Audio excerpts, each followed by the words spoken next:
Hey, how's everybody doing? Hope you're having a fantastic day. It is Tuesday, June 17th, and Hasan is late. I don't know what to tell you guys. I am here.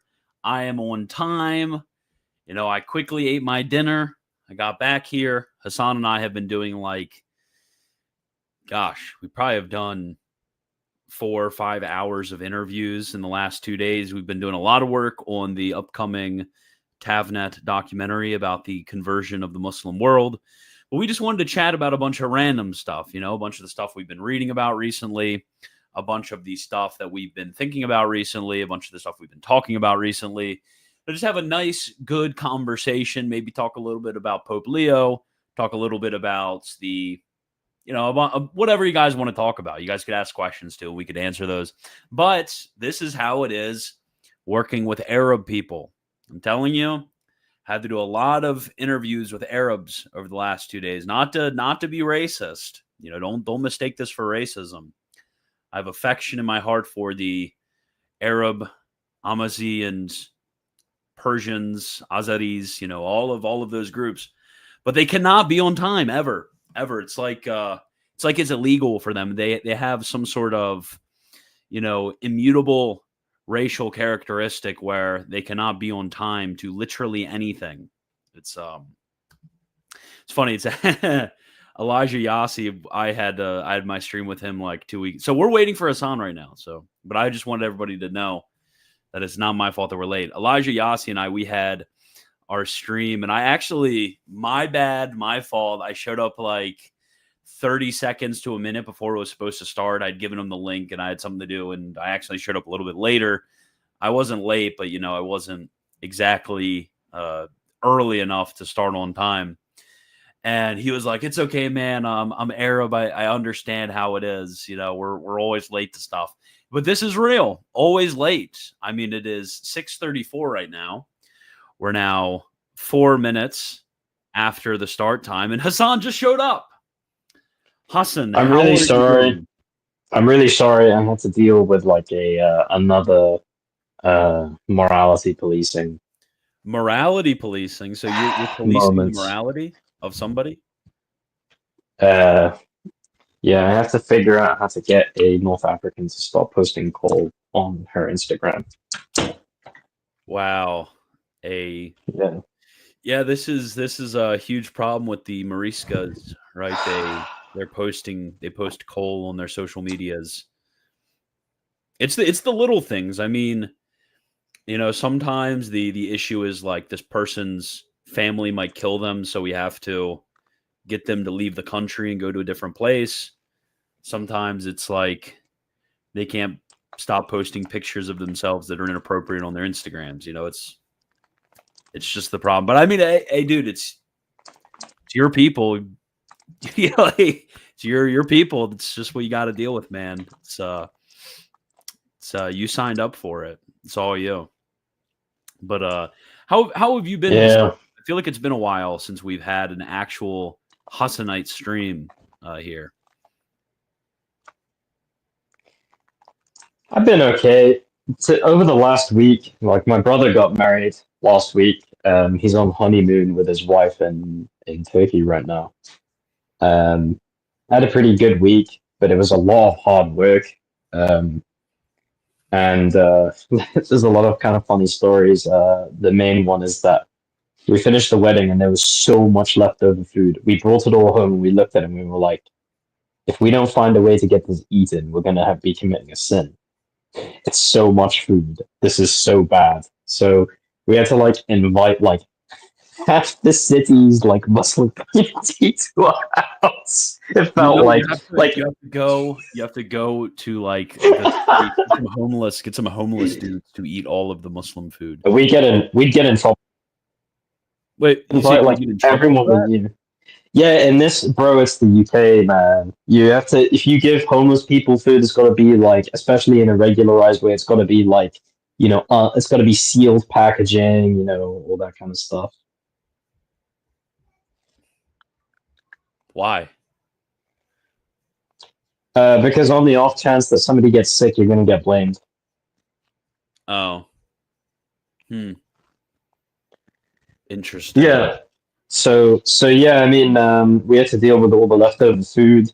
Unfortunately, it looks like part of the solution to dealing with the food is basically making myself fat again.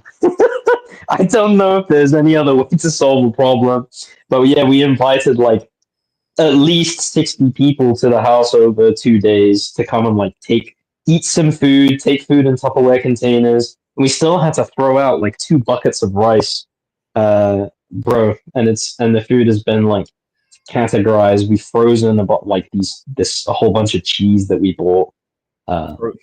Yeah, crazy. This is some British people stuff that I just, not that you're, real Brit, but Yeah. this is some British people stuff that my American mind cannot comprehend. You just like throw stuff away, dude. If you got too much, just throw it away. It's awful. Oh well, it's a religious thing. Like we don't like we have an issue with throwing away food unless it absolutely has to be. Are Hasan and Astro safe from Israel? Well, Hasan is. I'm not, bro. What do you mean you're not safe from Israel? Bro, they founded the country by killing British people. What do you mean? Oh, this is true, but remember you're not British though, so. That's true. I'm even worse. I'm a British citizen from a Muslim background who's also Catholic. I tick all the boxes for Jewish hate. That's a really good point. But fortunately for you, your country, your nation will not be remembered in perpetuity as the one who completely destabilized an entire region of the world and led to the death of millions at the behest of the Israelis. So there's advantages for that. Yeah, true. I mean, I'd really like to. A bunch of our Israeli friends have like invited me to visit Israel before the current conflict started. They invited me to like visit Israel, and I was just like, dude, if I go there, I won't be able to go to half the mission countries. They won't let me in with a passport with that stamp on it. And like, I've already been to Iraq multiple times. I don't think that the Israelis are going to let me into their country. Yeah. I mean, by the way, by Israeli friends, I've wanted to do the whole converts thing and visit all the sites and stuff, but I kind of am scared. I kind of am scared of stepping foot in Israel. Yeah, that's kind of real. Mm-hmm. It's like it's a scary place to be for a wide range of different people. It's just like, they do the things like what makes it scariest is they'll do the things like putting bombs in your pagers like 10 years ago and then blowing it up at random. It's like it'd be one thing if, like somebody just like shot a ballistic missile at me and just blew up my house. It's like, okay, it's whatever. You got me. You got me, bud. Mm-hmm. But it's another thing if it like, they decided to put a, bomb in my lawnmower battery to where I was mowing the lawn on a Saturday morning and like blew me up like while I was mowing the lawn, or like decided to put it in my pizza cutter. So I'm like cutting my pizza and they know that at Friday at 7, I have a cheese pizza every 3 months. They decide to blow it up and kill me in a targeted strike. It's like that's just some evil stuff right there. It's at that point just like blow up my house. Like don't like do some crazy stuff like that. But so Hasan, what have you been to get past all of the current events stuff? I don't know if Trump is speaking, let me know, guys, because I actually kind of want to watch it. I don't want to have to wait for this. My take on the current situation. But no. I wasn't going to ask about that. I was saying let's get past. Okay. I don't want to talk about the current situation. Okay, good. But I want to get past the current situation and talk about more interesting stuff. So, have you been like reading or studying any things in particular recently? Not really. I've like occasionally like set up reading lists for deep dives I want to do in the future, but no actual serious reading. I've had so much practical and concrete work to do, and then there was this wedding, and as you know, I have a whole lot of like writing and research work to do for our upcoming events with TavNet over the next 2 months. So there's not really much time for my own personal stuff. So I've actually we can talk about those topics a little bit if the people want. Like, what are we going to be presenting the end of this month? If you want, I was just gonna talk about Rerum Novarum stuff because Let's go. I've been doing a lot of research in Rerum Novarum, looking at Catholic economics and things like political economy and things like that. Very, very interesting, very fascinating stuff against economic liberalism and against socialism as well. But yeah, I don't. Apparently, we're boring. We're boring. Okay, I don't care because we basically were like, oh, we have to do a stream, but we're stressed, so let's just hang out and let people listen. I wasn't stressed. I have my European blood, so I'm perfectly immune from stress. But your South Asian complexion might have been stressed from all of the interviews we did. But my northern European self was completely fine. I won't comment on the evidence from our DMs. Did you read? Okay, like, is day trading sinful? Can we talk about COD? More interesting stuff proceeds to discuss nothing. They don't deserve a live stream tonight. Who cares, bro? Let's just talk.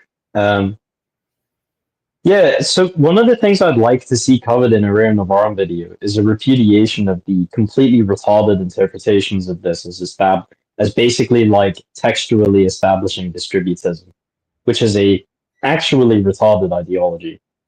Dude, distributism is base. What are you talking about, Hasan? Please, Christian, please. I can't. No. Okay, but like, what exactly when you say distributism? Like, what exactly do you mean by that? So I've read the main early authors on distributism. Maybe it morphed into something more coherent later, but it basically starts out as seeing Leo XIII say distributive justice, and then just inferring what that means merely from the word, and not understanding that it's like a scholastic category of justice. So if you look at Chesterton, Hilaire Belloc, etc., they don't have much of a good knowledge of any traditional treatment of distributive justice. Not St. Thomas, not anyone, right? And so the way that they cash that out in terms of economic doctrine is just wrong, completely wrong. I do think that there are actually fruitful considerations in the books, especially the servile state. I think there's a lot of good things in there, actually.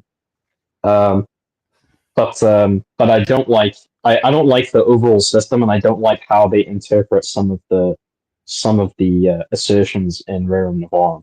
Yeah, I mean, I also think if I were to use the word distributism, basically what I would mean by distributism is that this is contrary to. Okay, pause. Excuse me, Hasan. Chesterton wrote the book on Aquinas, so yeah, Christian, I want you to take this.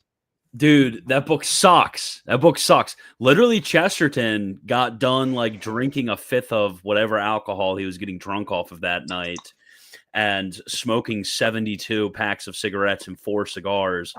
And then he got his Jewish assistant to go to the library and pick up like 4 copies of books of like biographies of St. Thomas. And then, and then he just made stuff up. He made stuff up. Literally, Chesterton was like, "Oh, this is how I." It was all lies. And all the Chesterton LARPers will see this and they'll be like, "Oh, Chesterton was so brilliant that he just had to like skim over 4 books and he wrote a whole book about St. Thomas." No, he just made stuff up. He just made stuff up. Yeah.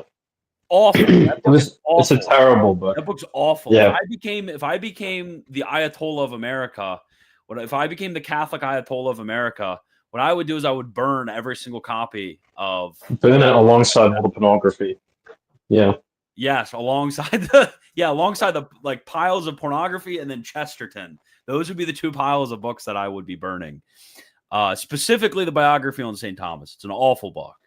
None of you should be reading it. If you own it, just throw it away. Like, you do not want to put other people in danger. Also, awful takes about St. Thomas by reading this book. Contemporary Chestertonian tweed bagging is one of the most odious subgroups within the Catholic manosphere. It's awful. Dude, the crazy the cursed trad LARP. The cursed trad LARP. But anyways, when I use the word distributism, like if I were, and I do actually positively appropriate the word distributism when I explain Catholic economics, all I mean by that is it's something distinct from collectivism and also distinct from a form of economic structure that is formulated around the possession of the means of production amongst very few. So like by distributism, all I mean is that the means of production should not be collectivized and they should not be simply possessed by the highest common denominator, but rather they should be distributed to the lowest common denominator. So like if it's something that could be done at a local level or with a small group of employees, or if it has to be done at a corporate level, then there's a certain sharing of ownership of the means of production between employees. And with those necessary industries that would otherwise create a plutocracy, you have these controlled by state syndicates for the good. Okay, so state capitalism. Sure. I mean, if you want to put it like that, but I mean, basically, the idea for me is that the idea for me is that most of the means of production should be possessed by those actually doing the producing. You know? How can you have means of production if you ain't doing the producing? The distributism of the tweed guys is like they suck on their cigar or their pipe, and then through a monocle, they look at their pocket watch, and they listen to it tick in silence for a moment, and then they say to you, as if they're saying the most profound thing in the world, communism is when the government makes the butter. Capitalism is when the supermarket makes the butter. And distributism is where grandma makes the butter. And then they like pretend that they've said the most amazing thing in the world.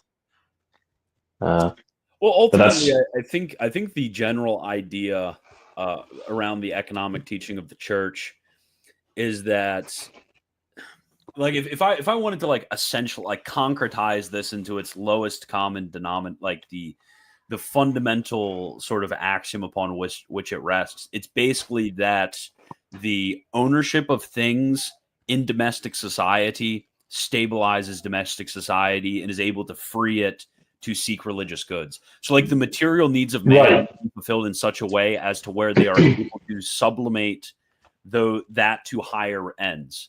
And then the state's role in this is through just stopping injustices if there is economic injustices. And then 2, kind of having a bit of a hands-off approach, which is more concerned with encouraging the distribution of the means of production. And then when necessary, when the right to work is not evenly and widely shared among the people. I mean, when the right to work is not actually attainable for people, then the state steps in and like cracks down. And beside that, I mean, it's just state syndicates of those. I mean, state syndicates of things like the oil industry or defense industry or things like that, which would like almost necessarily, as we see, I mean, today with international capitalism. Sorry, I almost said a different word. I'm sorry. International capitalism, like taking over the secular societies. Okay, so there's three things that I think would be useful to mention here, because what you're saying is a lot like it sounds a lot like, and you've probably taken it from the political doctrine of St. Thomas. Yeah. Where the guys, a lot of guys here probably never heard this before, but taxes are supposed to be a compensation to the state in the person of the head of state.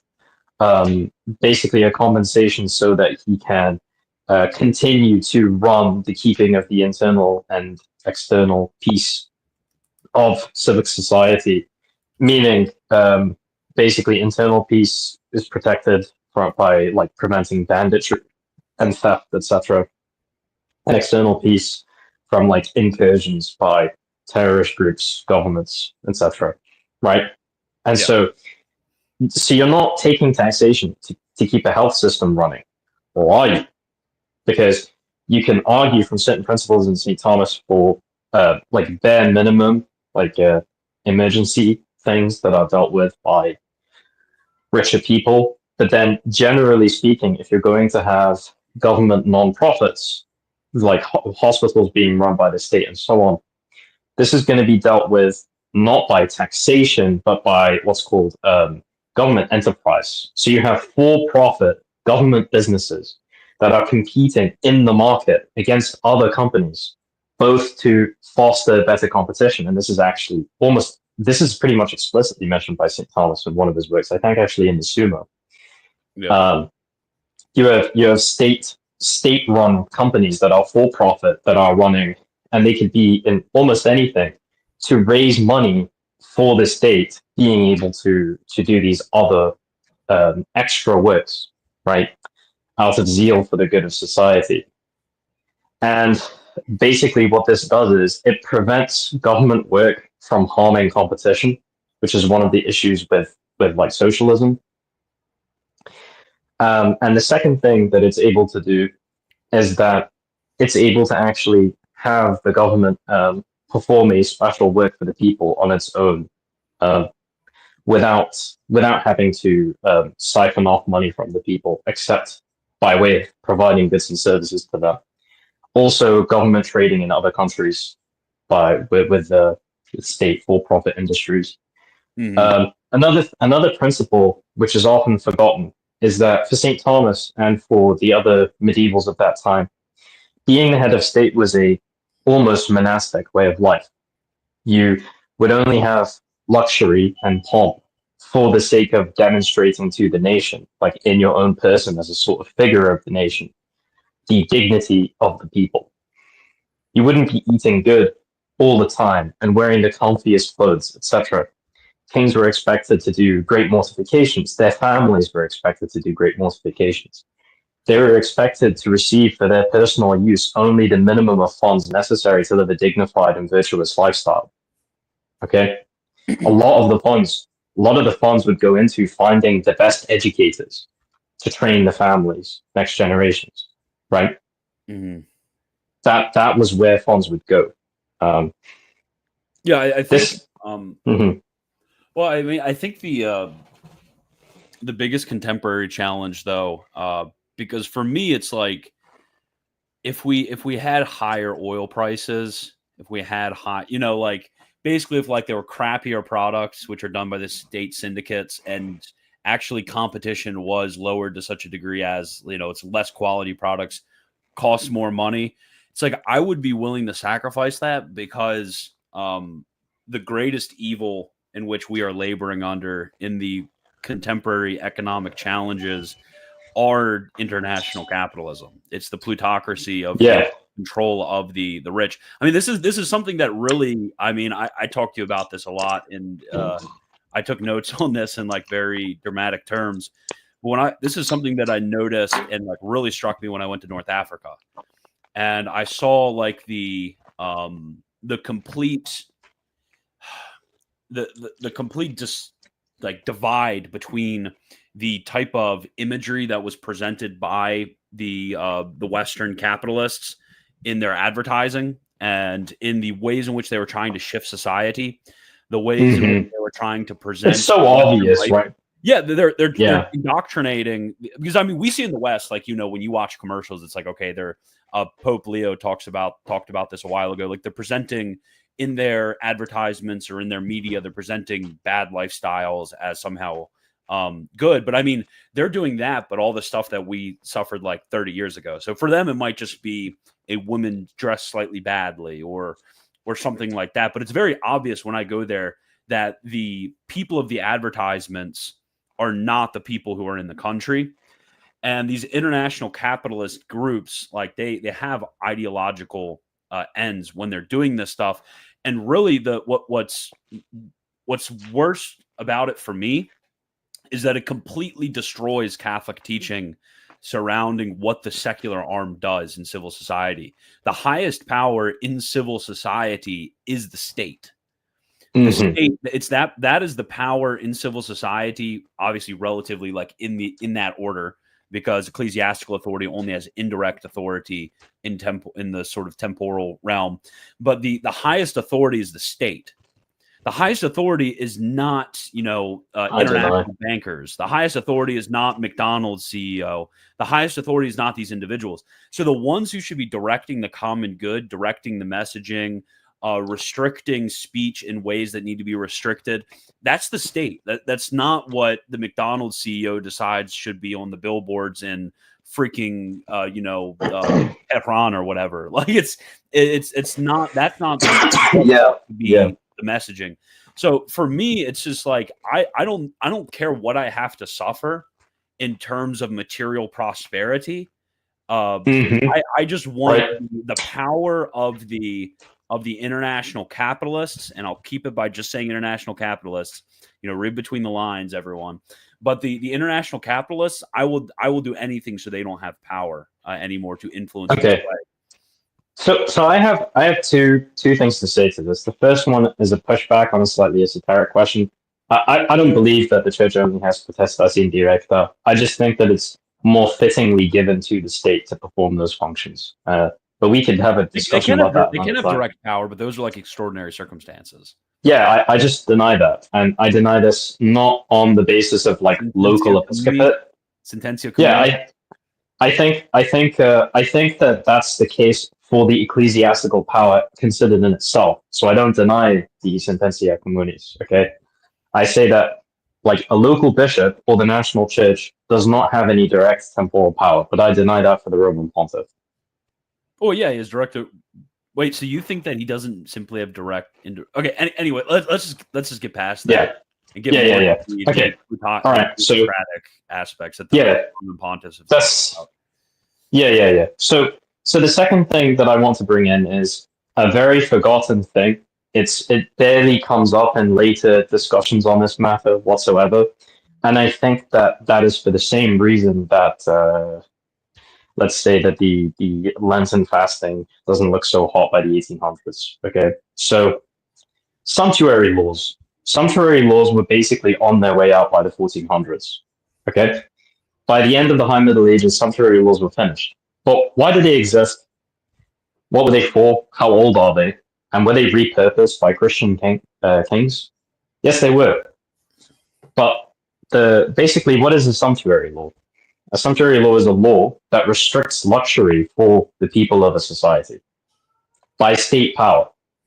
So the distinction here is that the church limits luxury and prescribes supererogatory works as by canon law or by custom for the sake of the spiritual benefit of the people.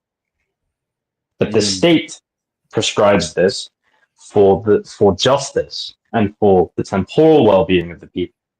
What we were just discussing about these consumeristic tendencies in the population can be prevented of course, by the spiritual traditions of the church and by getting people to fast and to change their spending habits, to spend very little except for the sake of others, and to enjoy luxuries as little as possible, right?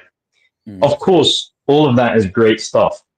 However, when the state involves herself and, as a perfect society, possesses all of these temporal powers in herself and bans public luxuries outside of ceremonial functions for those who fittingly perform those ceremonial functions, what she is doing is enabling society to be freed from the international capitalist. Okay, and that's incredibly important. Sumptuary laws are a very important tool of the state, and they are reflective of the way in which the state poverty, but not impoverishment, if that makes sense. Mm-hmm. Yeah, I get what you're saying. I think another aspect that really struck me as well, because we talked earlier about like how, because some people, and by the way, I'm not a socialist. Okay, some people are like based Wagner socialist. I'm not a socialist. Socialism believes in the collectivization of the means of production, and it's basically the initiative is taken on the part of the state. Catholic social teaching says that means of production are distributed, which means they're still possessed by individuals in domestic society, and the initiative of the economic life is not on the part of the state; it's on the part of the individual. But I think the main driving end of this, and this is across Leo the 13th, Pius the 11th, Pius the 12th, John the 23rd, Paul the 6th, John Paul the 2nd. I mean, the main driving force behind the economic teaching, very clearly laid out by all of these popes, is that there needs to be for the freedom of the domestic society, for the liberation theology. Yeah, Sorry, real. For the liberation from the the liberation from the structures of sin. Yeah, but the for the liberation of the domestic society, for the service of God, what there needs to be is there needs to be a sort of stable possession of property, like having property and having these material goods in a way in which one is able to be freed from those concerns. You know, that's sort of the end. And when we're looking at all of the means to the end, that's all coordinated to the end. So really, when you look at the way in which Western, well, at least American, it's probably the same in the UK. I don't know about other countries, but specifically the way in which famously American personal economics works is what, like, well over half of Americans are very deeply in debt due to usurious loans. Addicted to wasting money. People don't possess their cars. People don't possess their houses. People rent everything. They freaking take out what is it, Klarna or whatever the frick it's called, loans to order DoorDash and concert tickets. I mean, really, what you see is the usurious and wicked and evil capitalists, the capitalist pigs, the capitalist scum, the greedy banks and the bankers. Really, what they're doing is they are putting people in slavery. They're not actually freed to be able to acquire things. They're enslaved. That's what I wanted to pivot to. Slavery. They're in slavery to material things. They're in slavery to constantly paying back loans with high interest rates. I mean, and it begins at the age of 18, right when you go to college and you take out student loans. It's really it's predatory practices on all these people. Some very, very bad, very, very violent things. And also, yeah. Okay, let's get so look, the system is also set up to punish anybody who wants to work for themselves.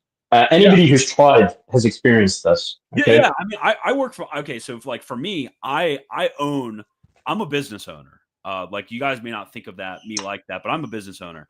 I own the means of production. Like I sell stuff. I get donations. I do whatever like that. I own like my own stuff. Like I don't work for anybody else.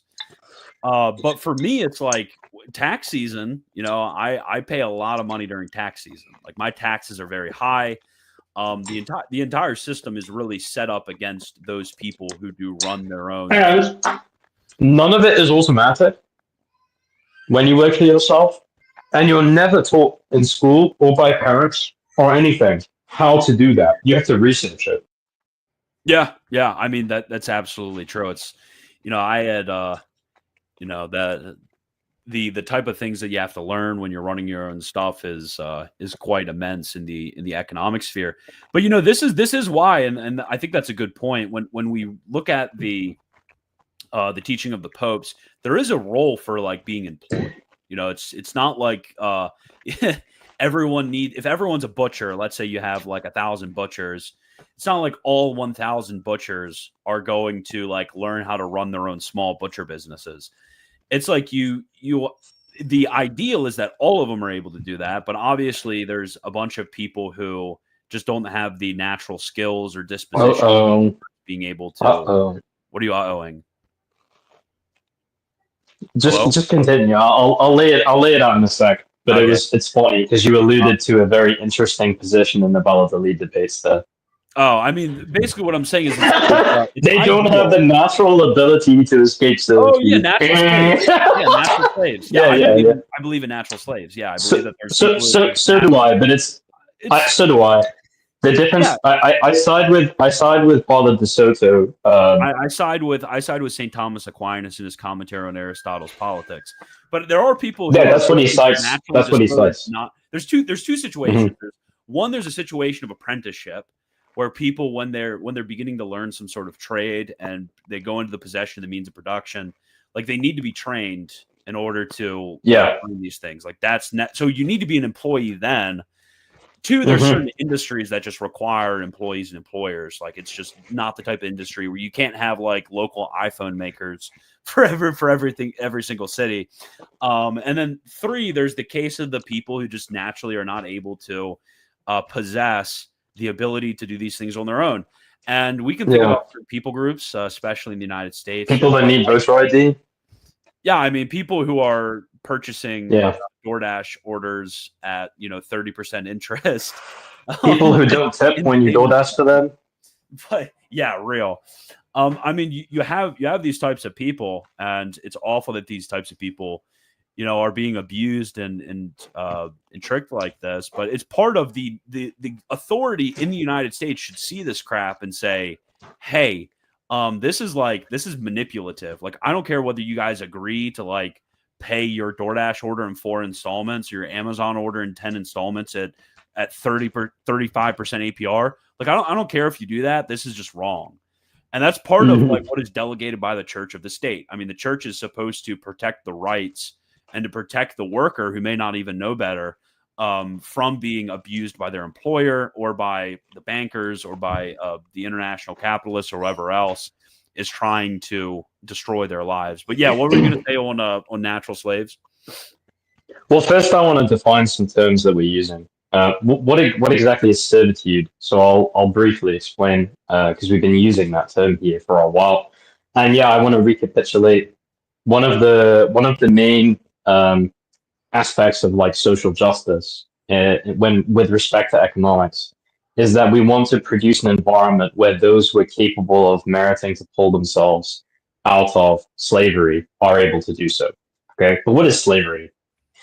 Slavery is a broad term for any condition of life wherein a person finds themselves unable to survive without their labor being owned by others.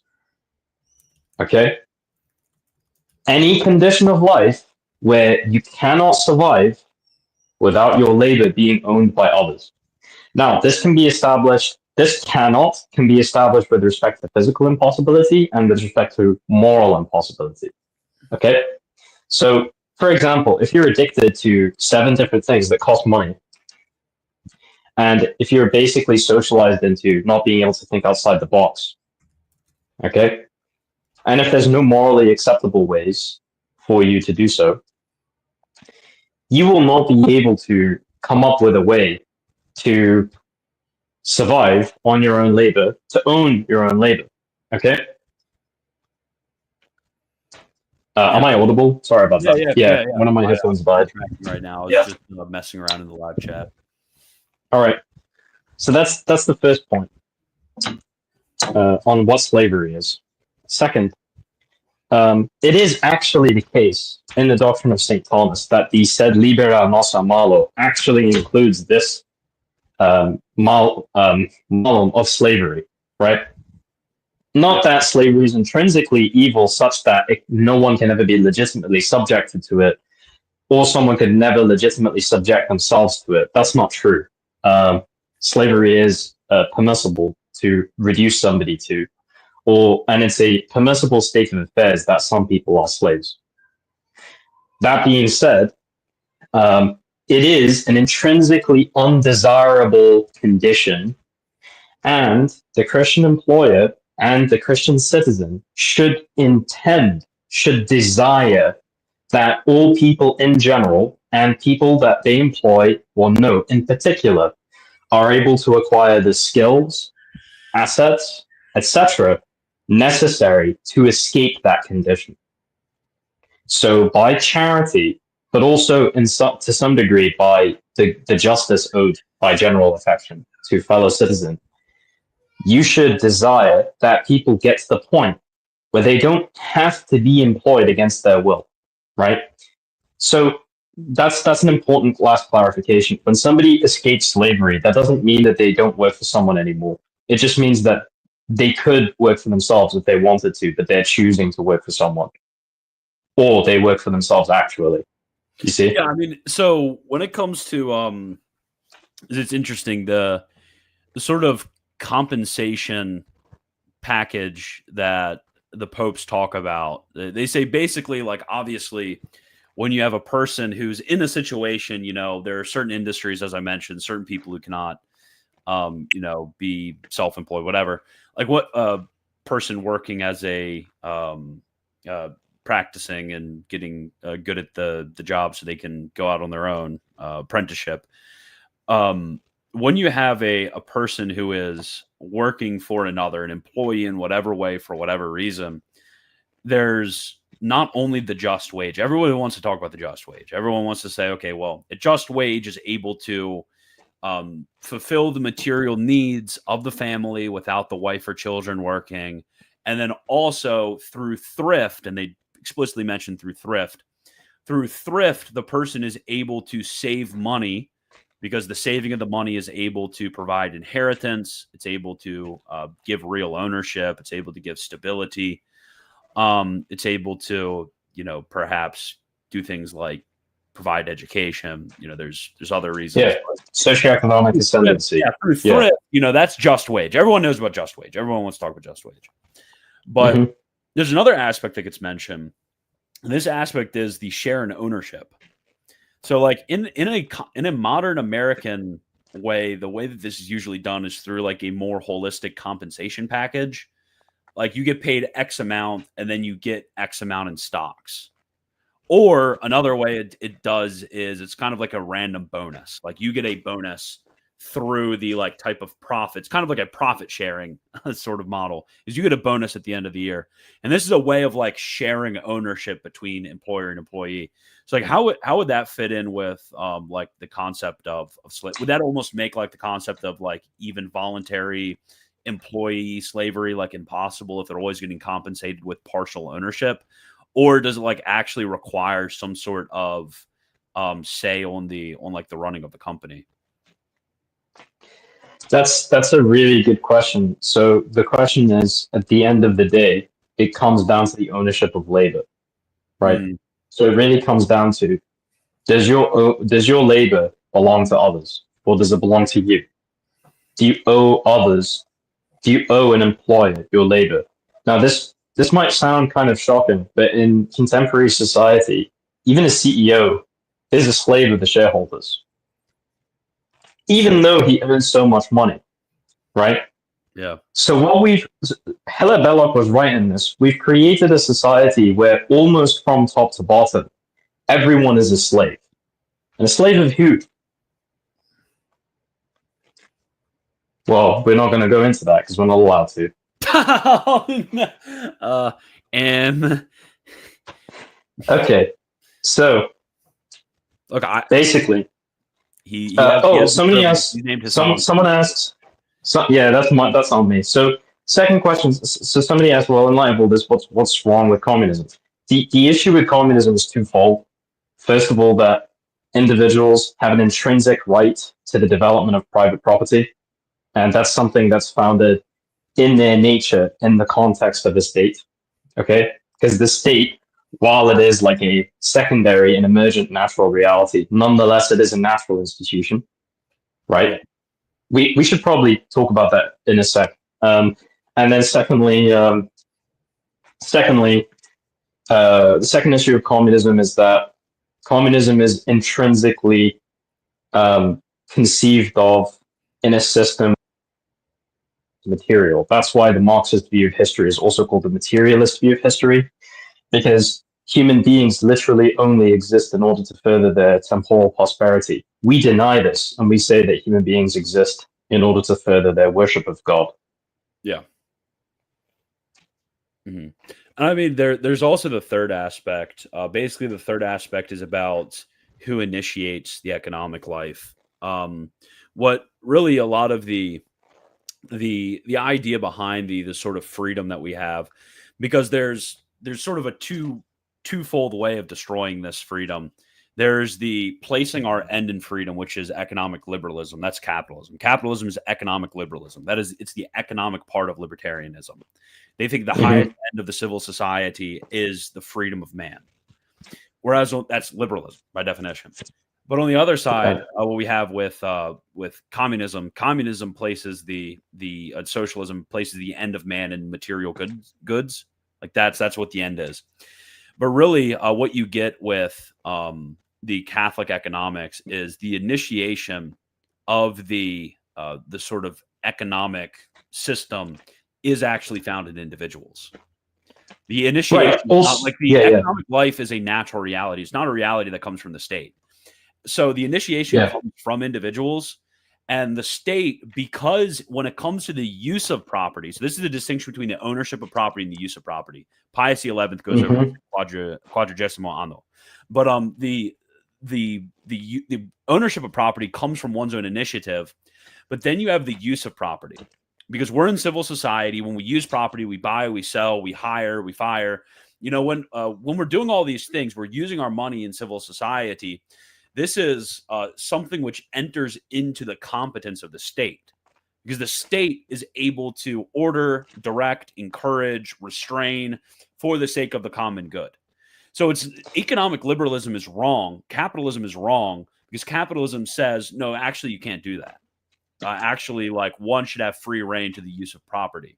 But what social teaching says is, oh, no, you're using this in the realm of the civil society. So the state not only has the right, but the obligation to act in certain ways as to restrict when you're acting against the common good, and then also actively encourage the common good. Not to do it themselves, not to necessarily have all of the industry state run, but rather to encourage industry among the people who in the first instance are the ones engaging in economic activity.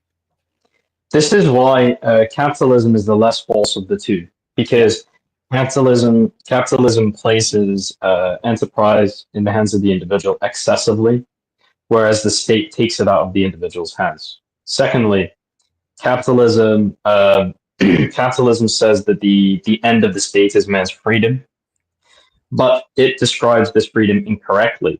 It's correct to say that it is freedom, but it conceives of it incorrectly.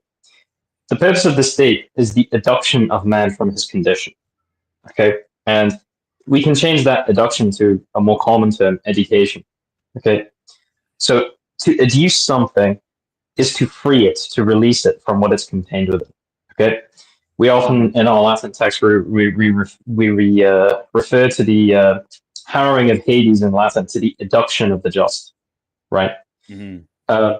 And this term to educe is used in social teaching, and it's used in education teaching in general, with respect to how men and women, in their different ways, are taught intellectual habits and moral habits, and deduced from external circumstances, which are contradictory to their dignity.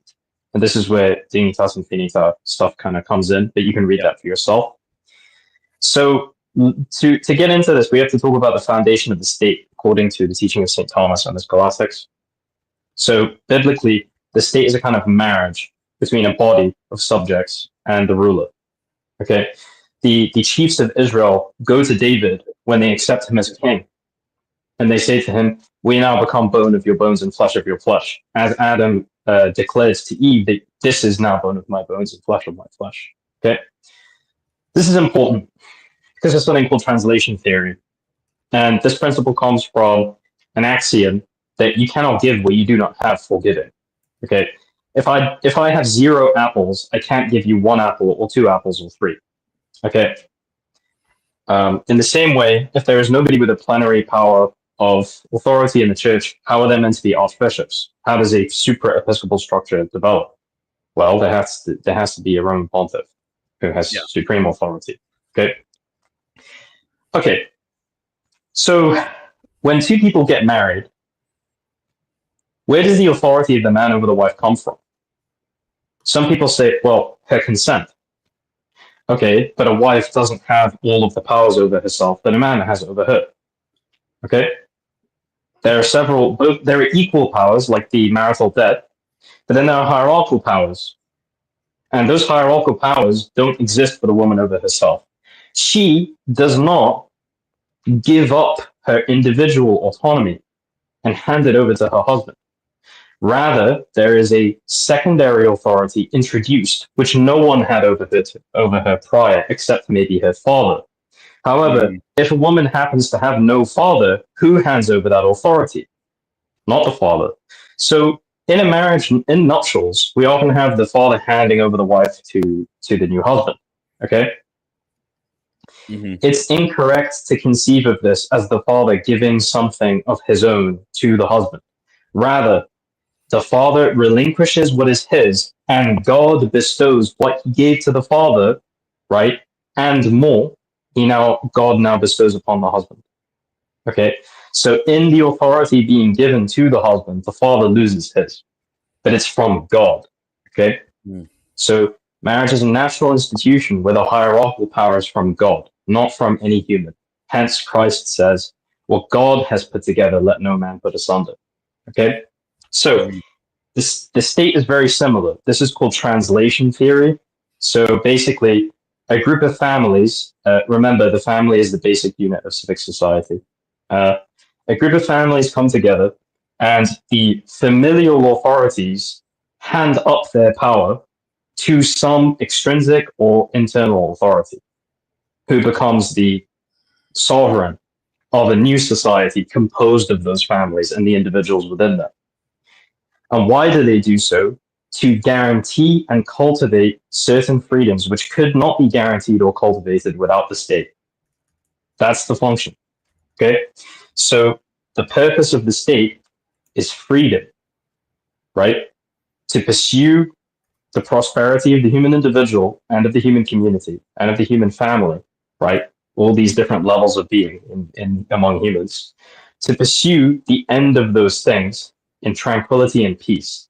Hence why the state's wage, taxation, is given in return for and for the sake of keeping the peace. Okay, so I hope that's like useful for everybody. This is like a brief catechesis on the state. Because you need to have these as priors before being able to have this discussion, frankly. Yeah, that makes a lot of sense. I think another thing that is often missed on us is the domestic. That might be the best way of putting it. The domestic nature of the economics. A lot of people, when they think of like economics, when we think of like somebody who's rich, we think of like a rich person, right? We think of like Donald Trump is rich, or we think like Bill Gates is rich, or whatever. Elon Musk is rich. We think of a rich person, but really when it comes to Catholic economics, it's not the wealth of the individual; it's actually the wealth of the household. That the household itself is like a subject of wealth. It's the sustenance of the household, which is the end. The laborer, the one who is acquiring the goods, the one who's acquiring the capability to sustain, is the father, of course. But really, it's the household itself that is the one getting wealthy, which seems like, honestly, like an older, more ancient idea to me. I mean, when I read older sources and they're talking about the wealthy, they're talking about like wealthy families or wealthy households. They're not really talking about wealthy individuals. But yeah, I think that's a significant difference as well, because the domestic society is different than the political society. Insofar as the political society is, as you mentioned, like of second instance, whereas the domestic society is immediately instituted by nature. Like we could have different portions of the world which would just be just kind of like extended families, or even just like nuclear families, and this would provide the sustenance of the individuals present within the group. They'd be able to survive. That would be a true and proper society. But it's really from the necessities that arise from the grouping together of these different households that form civil society. It's something in the second instance. And this is actually why, like, honestly, all of this is like really connected together. So like, when kind of annoys me when people like take pieces from it and try to like push it. So like, for example, the reason why women can't vote, I'll go, I'll go there. The reason why women can't vote, and also why traditionally okay, I'll clarify that in a sec. Go on. Yeah, why women ought not to vote, not that why they shouldn't necessarily, like, if why they can vote under the current system. Why you shouldn't be able to vote under the current system. It wouldn't necessarily be like sinful if they were granted in the system in which they are in, for them to engage in voting. It's because the current state views itself as a contract with the individual, so therefore all individuals vote. That's exactly. So like the difficulty with this is that the civil society really is made up of the cells of domestic society. So this is why when you read the older authors will say that when it comes to those who are like actually political members of civil society, it's those who are the heads of household which have entered into this society. Like they've entered into, they have through their and often ancient, through their ancient necessities, they've come together to form a civil society. This has formed a nation, and this nation is really a collection of like interlocking groups, interlocking levels of families. So like when you come at it from this like idea of civil society as of the second instance, civil society as like rising up from domestic society, and ordered towards its good, like civil society ought to bring not only the good of individuals but the good of domestic society. When you see it like under these terms and you kind of work the logic out, it makes sense. What I was trying to say earlier is that it makes sense why you say things like, oh, women, like in a republic, like women and non-landowners shouldn't be voting. This is like not something that should be happening. The reason for it is like they're not really direct members of civil society. So guys, remember the Catechism does say that when you can vote, you ought to vote if there is a prudent vote to make. So if you're not a landowner, if you're a woman who trad mark to say like, oh, I told my wife not to vote. It's a sin. It's a sin for a woman or someone who's not a landowner to vote. Yeah, real. Don't think that, guys. That's not what's being argued for. So one clarification is I want to go to a traditional moral theologian for this, a pre-Alphonsus moral theologian, and I showed you him before. He was a Jesuit from Portugal, from Lusitania. His name is Enriquez Enriquez. Don't ask me how a Portuguese man has the name Enriquez, but basically, Enriquez Enriquez. He has a damn. His parents must have hated him. But in any case, basically, he has a really interesting book on moral theology, which is formatted very differently than later casuists. For anybody who reads Latin, you should check him out. He, in his book on marriage, he formats things completely differently, and he discusses how women retain an autonomous right to property in marriage. And shockingly to me, he basically says pretty much like the Islamic view on inheritance laws, which is women inherit less than men because a man's inheritance basically is going to belong to his wife anyway. Okay, so here's the point. Effectively, when a woman is with a man, the man's like natural sort of like Christic reflection is such that pretty much everything he owns, except for a small overflow, belongs to the household. Okay, so when a man earns, that money is his household, and what's left over after all expenses, both necessary for the sake of the family. Oh, damn. I can still hear you. Sorry, my headphones died, so I need to switch back to them. We can still hear you. Like, it's fine. All right.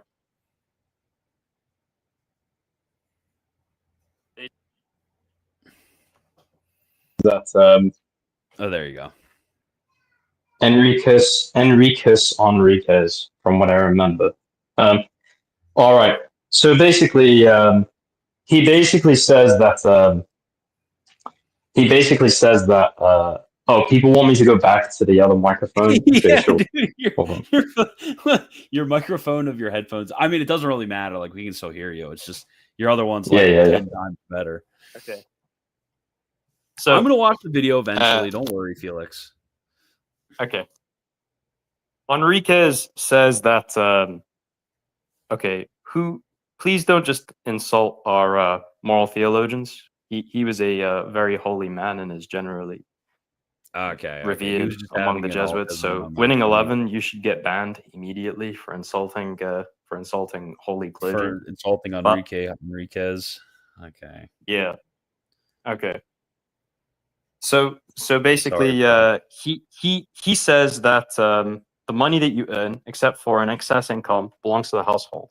The excess income is to do with as you will, but it's from this money that your personal alms are given, not your family's alms. Okay?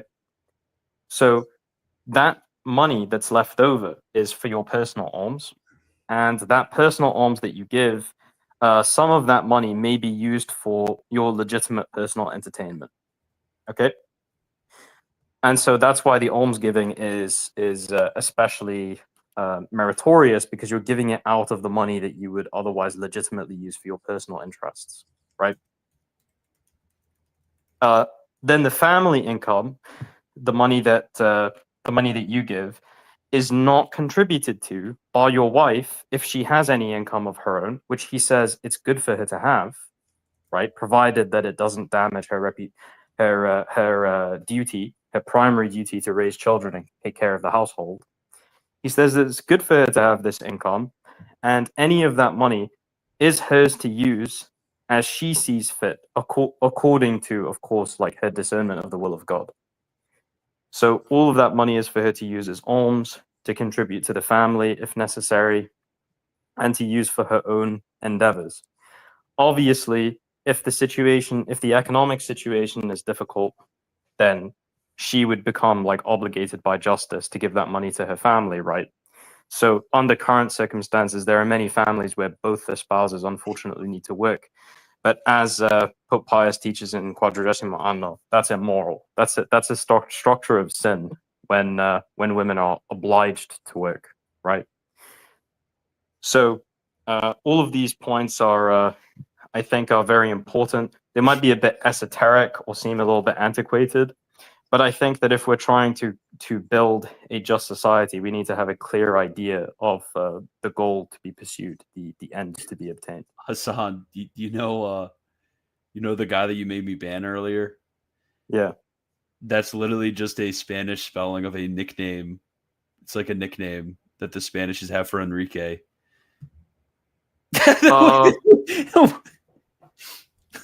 It's alternatively that's funny. That's funny, but it's obvious why he wrote it. Okay. Yeah. But it is funny though. It's kind of funny that you crashed out, but it was just a nickname. Oh Yeah. man, my goat cooking, so true. Yeah, I wanted to actually watch that video because everyone was asking me to watch that video. There's apparently a video that somebody made of us. Oh, oops, wrong one, wrong link. Okay, here we go. This one's okay. This is a video. I haven't watched it yet. I'm hoping it's not too bad. Let me see what they made. Why are we doing this? Oh, I'm not watching the whole thing, but he sent me Yeah, a super thanks chat. for putting a video in public where I'm literally dressed in Hezbollah regalia. Oh, I didn't know that was Hezbollah regalia. Yeah, that's why I gotta be careful, bro. I don't know, dude. It's just I get the super chat. I put up the video. Yeah. Wagner, you should go to the Ordinariate evening song this Saturday, the 21st. I'll be out of town on the 21st. Leaving on Friday, and I'll be back on Sunday. Rip. Game over. Maybe next time.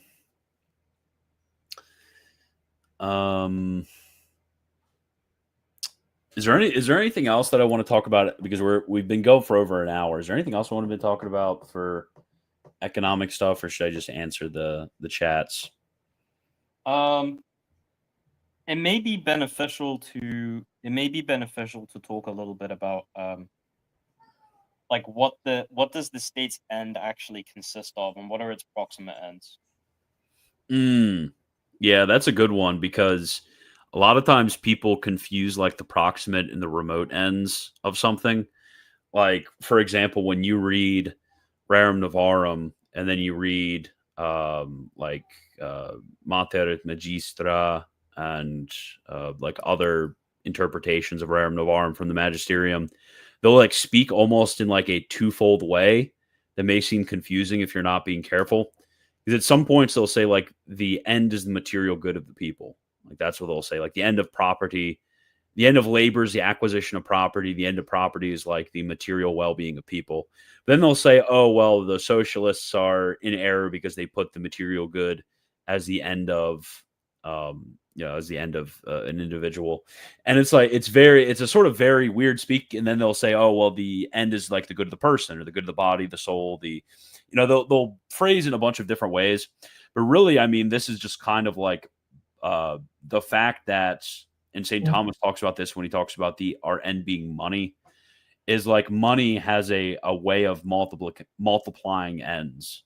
So like you have money, and money can purchase education, money can purchase food, money can purchase like a lot of different things that are able to fulfill a lot of ends. So like money has multiple different proximate ends. Like basically any sort of like exigency that one has, basically you're converting labor into property, and then you're expending property in order to sustain yourself.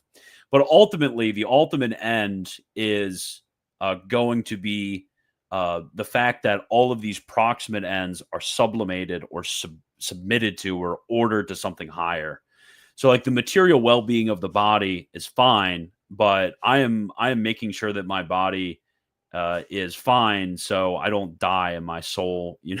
I'm able to continue to do different works for God, works for country, works. I'm able to do different things. So like the end of the body is not an end in itself; it's subordinated to something higher. And there's something similar with the state.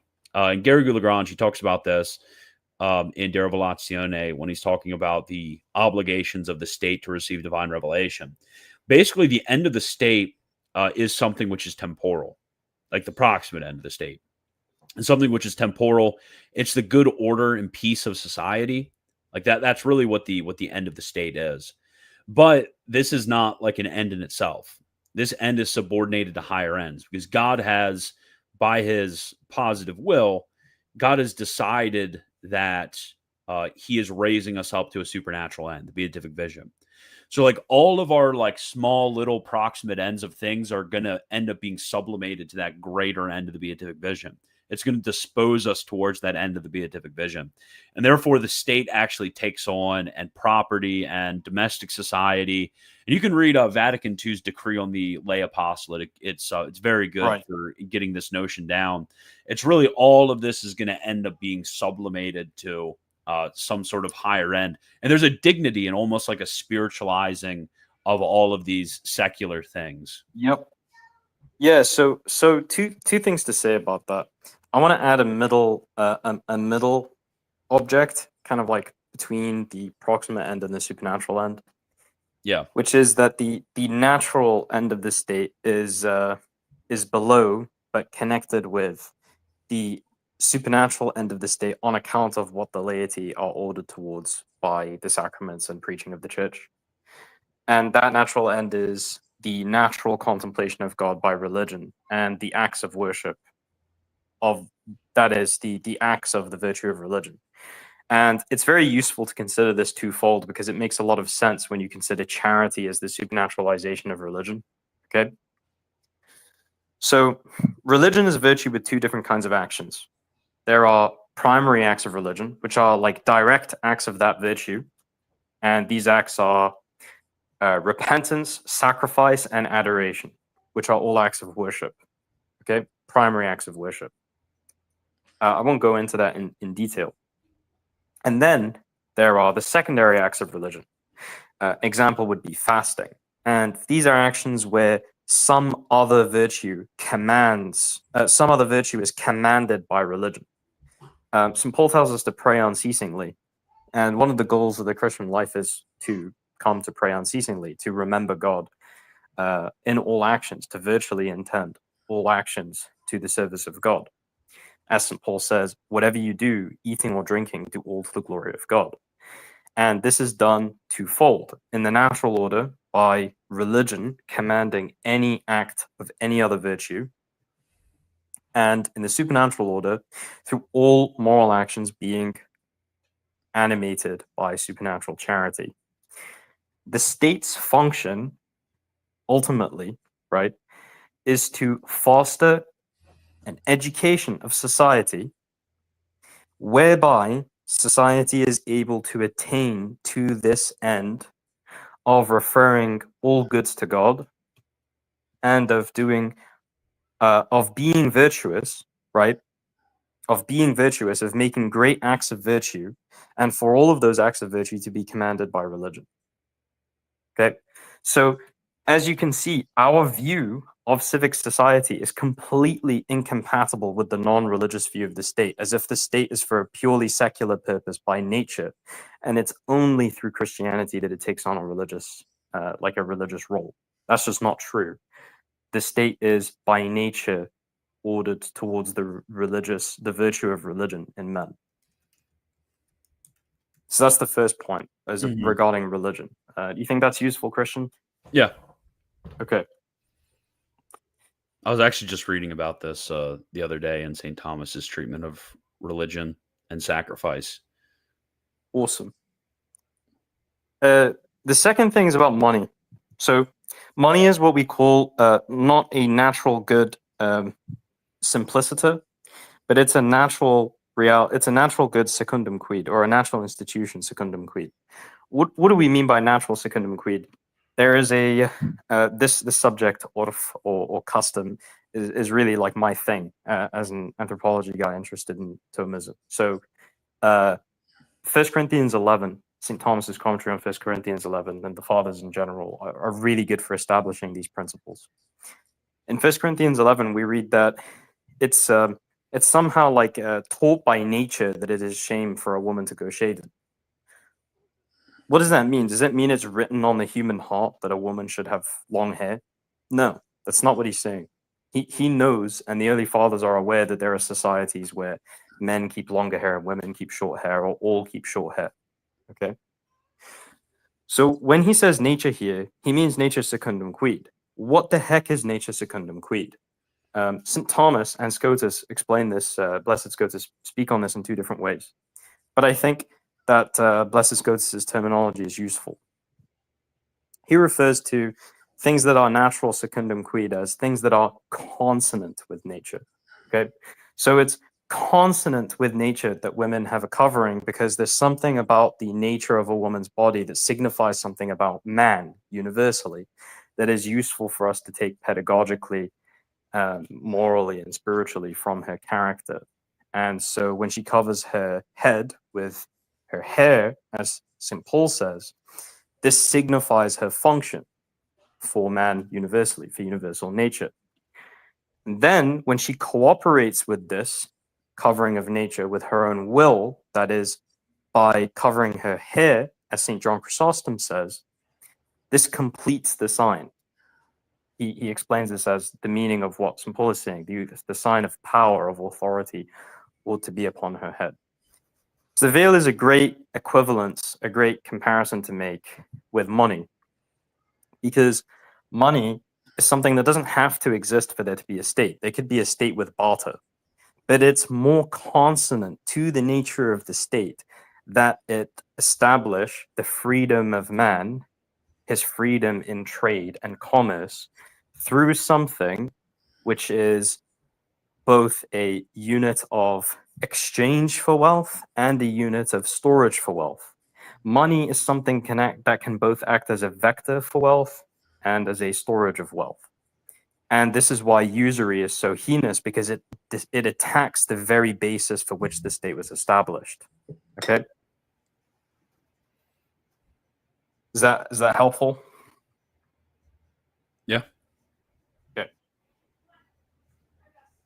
Wagner, why Mog so hard? I don't know, dude. Okay, I think that's about everything that I wanted to go over about property. I know I should have also planned on going over all the stuff on Catholic action, because that stuff's super interesting too.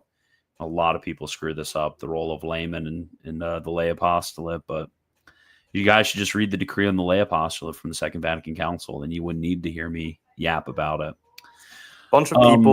A bunch of people complained that we didn't connect this to Morisco's, but we literally did at the start. Like, the whole thing was about how evangelization and justice are connected, because we need to free the people of these countries that we're talking about from influence from the international capitalist and from the dogs that he uses to the capitalist dogs. Yeah, the dogs of the capitalists.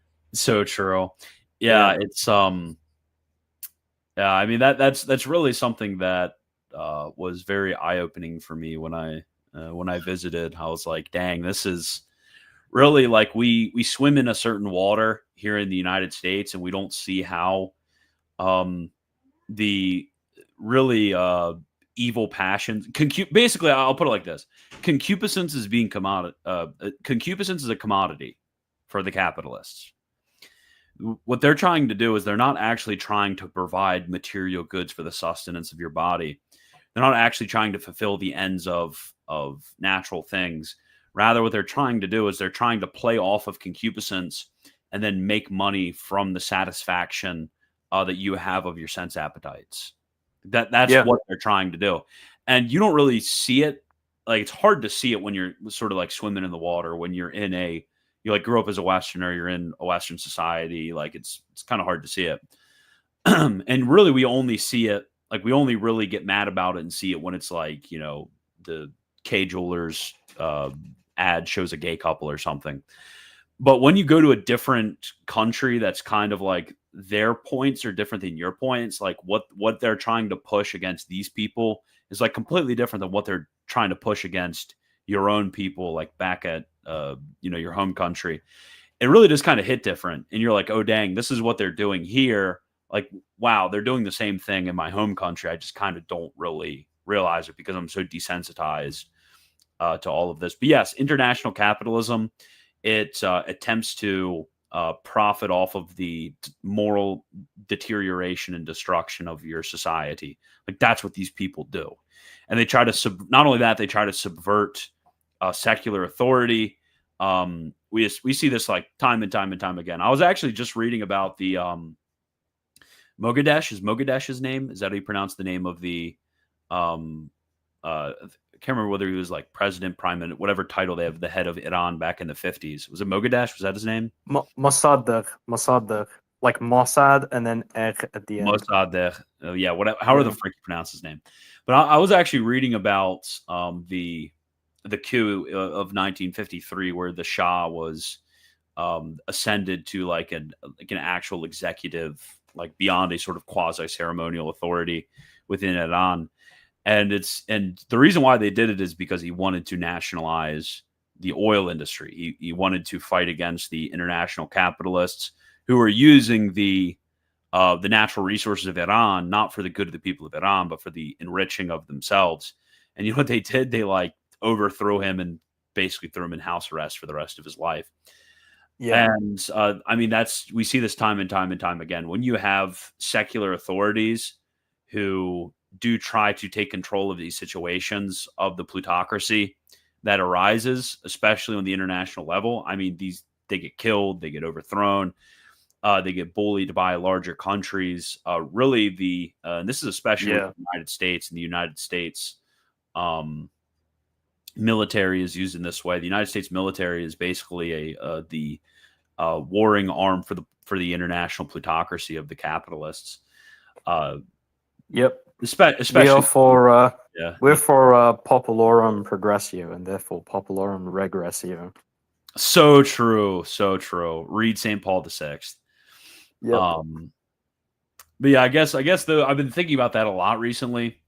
And when you actually read the documents of the church, especially St. John Paul II, St. Paul VI, and St. John the 23rd, their writings on economics, when you read it, and Vatican II as well, and you look at the type of contemporary critiques, they're like, we want to go over the contemporary issues in the world. And you look at things like integral development, you look at, all of the other critiques that they were making to the banking system and to the system of labor and et cetera, et cetera. Like they're hitting the nail on the head, but it's kind of weird when you want to actually like accuse different groups of people or different people of doing like these evil acts that the church is saying, oh, is very common today. It's almost like you're treated like a conspiracy theorist. Like a lot of people, if I tell them about, oh yeah, the international capitalists like overthrew a democratically elected individual who was trying to wrest control of the means of production from him. Yeah. So what you do that's is, like a conspiracy. And so look. That's what the Pope said were happening. Look at the critiques. Look at the societal and social critiques that the church is making in the realm of ethics and economics throughout history. Okay. And you'll notice that when you go back far enough, they name the people they're critiquing. And then at some point they stop, but they still keep making the same critiques. Yeah. Yep. Are you going to continue on that point? I thought there was like another point you were going to bring up. No, it was another. It was another international capitalist reference. So yeah. So I guess this is a very good point to remember, like the reason why Catholicism is always taught in accordance with the letter of St. Peter, that the emperor ought to be honored as supreme. Okay, so what does that even mean? It means that just as families have a translation to a national power, so nations ought to have some kind of translation to a supranational, imperial, or at least you could just say an international power. This is why the popes initially celebrated the creation of the League of Nations and then the United Nations. As soon as they realized that it wasn't manifesting what they were hoping for, they stopped doing that. Okay? Remember. And the critique became more and more vicious, more and more ferocious, I should say, culminating in Pope Francis saying that it was basically worthless, right? So true. He was real so for that. Here's the thing. Bodies like the UN or the Holy Roman Empire, etc., what they are supposed to do is to create, first of all, in the natural order, they're supposed to create a way for solidarity between nations to be ascertained and assured. Just as within a nation, the state power assures solidarity, cooperation, and peace among families and extended families and races. Okay. So what do we have? What do we have in the supernatural order? Well, just as the national church, the Episcopal Conference, has as its liaison all of the local governors who are in the dioceses of each of the bishops. And there's supposed to be an overlap. That's why they're called dioceses, because a diocese was originally a Roman province, right? An imperial province. They're supposed to line up with the temporal boundaries, ideally. So you have these like overlapping circles of ecclesiastical and state power. Then what you have at the supranational level, just as at the super episcopal level, you have the Roman pontiff, you have a liaison representing the entire laity, at least the laity of Christendom, to the Pope, and that is the emperor. Okay. And you can take these principles and you don't have to LARP and say we have to reestablish the HRE. That would be cool, but that's not the point. Okay. The point is that in principle, we are not like extreme nationalist isolationists. We are actually for. Well, you may not be, but I am. Okay. The teaching of the church and the historic praxis of the church is such that like each nation is supposed to have some kind of system for it to play ball with the others. And let's put it this way: the international capitalists, if you chase them out of your country, they'll just exploit them from afar. Yeah, that's a good point, actually. Yeah, I didn't think about that. I guess I will help other countries just so I can get rid of them begrudgingly. Yeah. Begrudgingly Don't give them somewhere to run away again. Dude, I whether actually in Argentina or South Africa or Madagascar. Yeah, but as I've been reading more and more about Catholic economics, it's so awesome.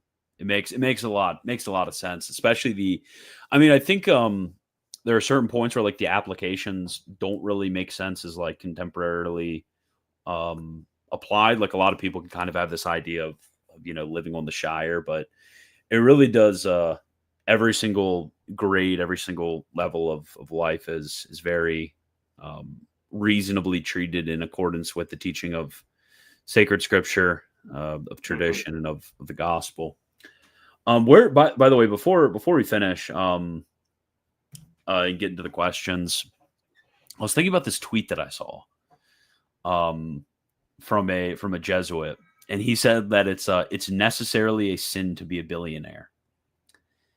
I was thinking about that a lot because when we read, obviously we know, I know that a lot of the like being a billionaire basically means that you have like a certain amount of not necessarily. Does he mean necessarily liquid capital, but like it could be the ownership of the means of production. That's what is being like considered as capital. But basically from that I'm considering something else.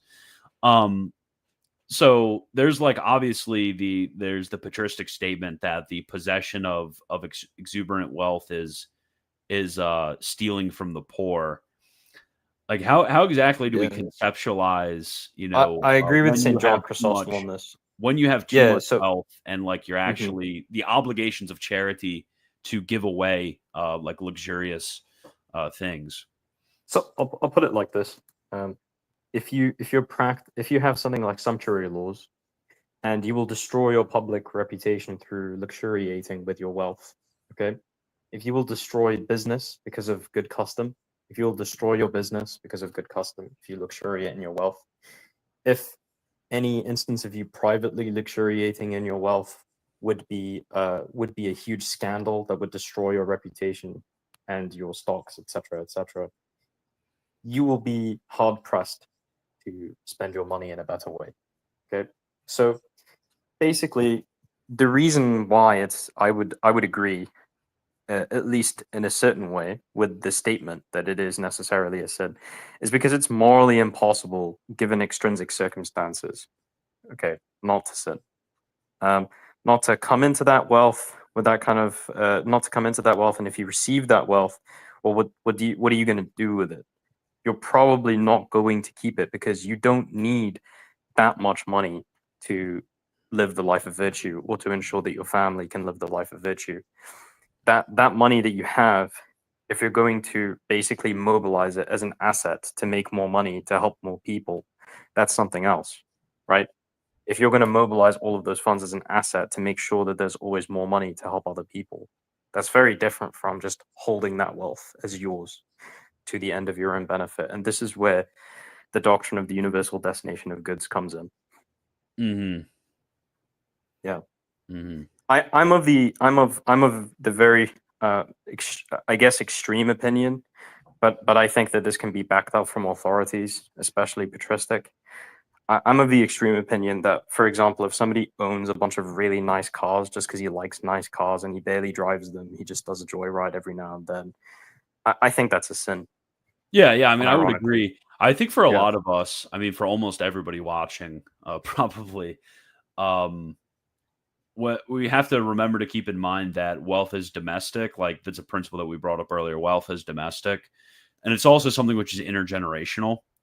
Is that you're like for the ordinary person who needs to pay off not only pay all of their needs, like their material needs, but also through thrift be able to keep enough money to provide an inheritance, provide like intergenerational help for one's children, and then now for one's parents as well. I do think a lot of the statements about like uh the wealth in your hands, the wealth in your pockets, like a rich man is you're stealing the bread of the poor. Like I think that's not necessarily meant for the normal employee, the normal like wageoid. It's probably I'm sorry. more I said X is a sin, so I have like scruple coded responses coming in. I really want to preserve people from that. like the scruple coded is like if I like buy a new car. No, Like, somebody said, wait, so if I have a motorcycle and I ride it for fun, that's a sin. No, it's not. Like there is such a thing as right recreation. We're talking about luxuriating by having like really, really nice vehicles that cost a ton of money, a crap ton of money to maintain and to purchase in the first place, to keep fueled, etc. Right? And all of this money that's going into having and holding this thing is basically defrauding millions of people of their rights according to the principle of the universal destination of goods, their rights from you. So I want to give two principles here. If there are people in your society who you are able to help, okay, you're able to help out of destitution, and you don't. When I say able, I mean like morally able without defrauding your family of their rights, okay?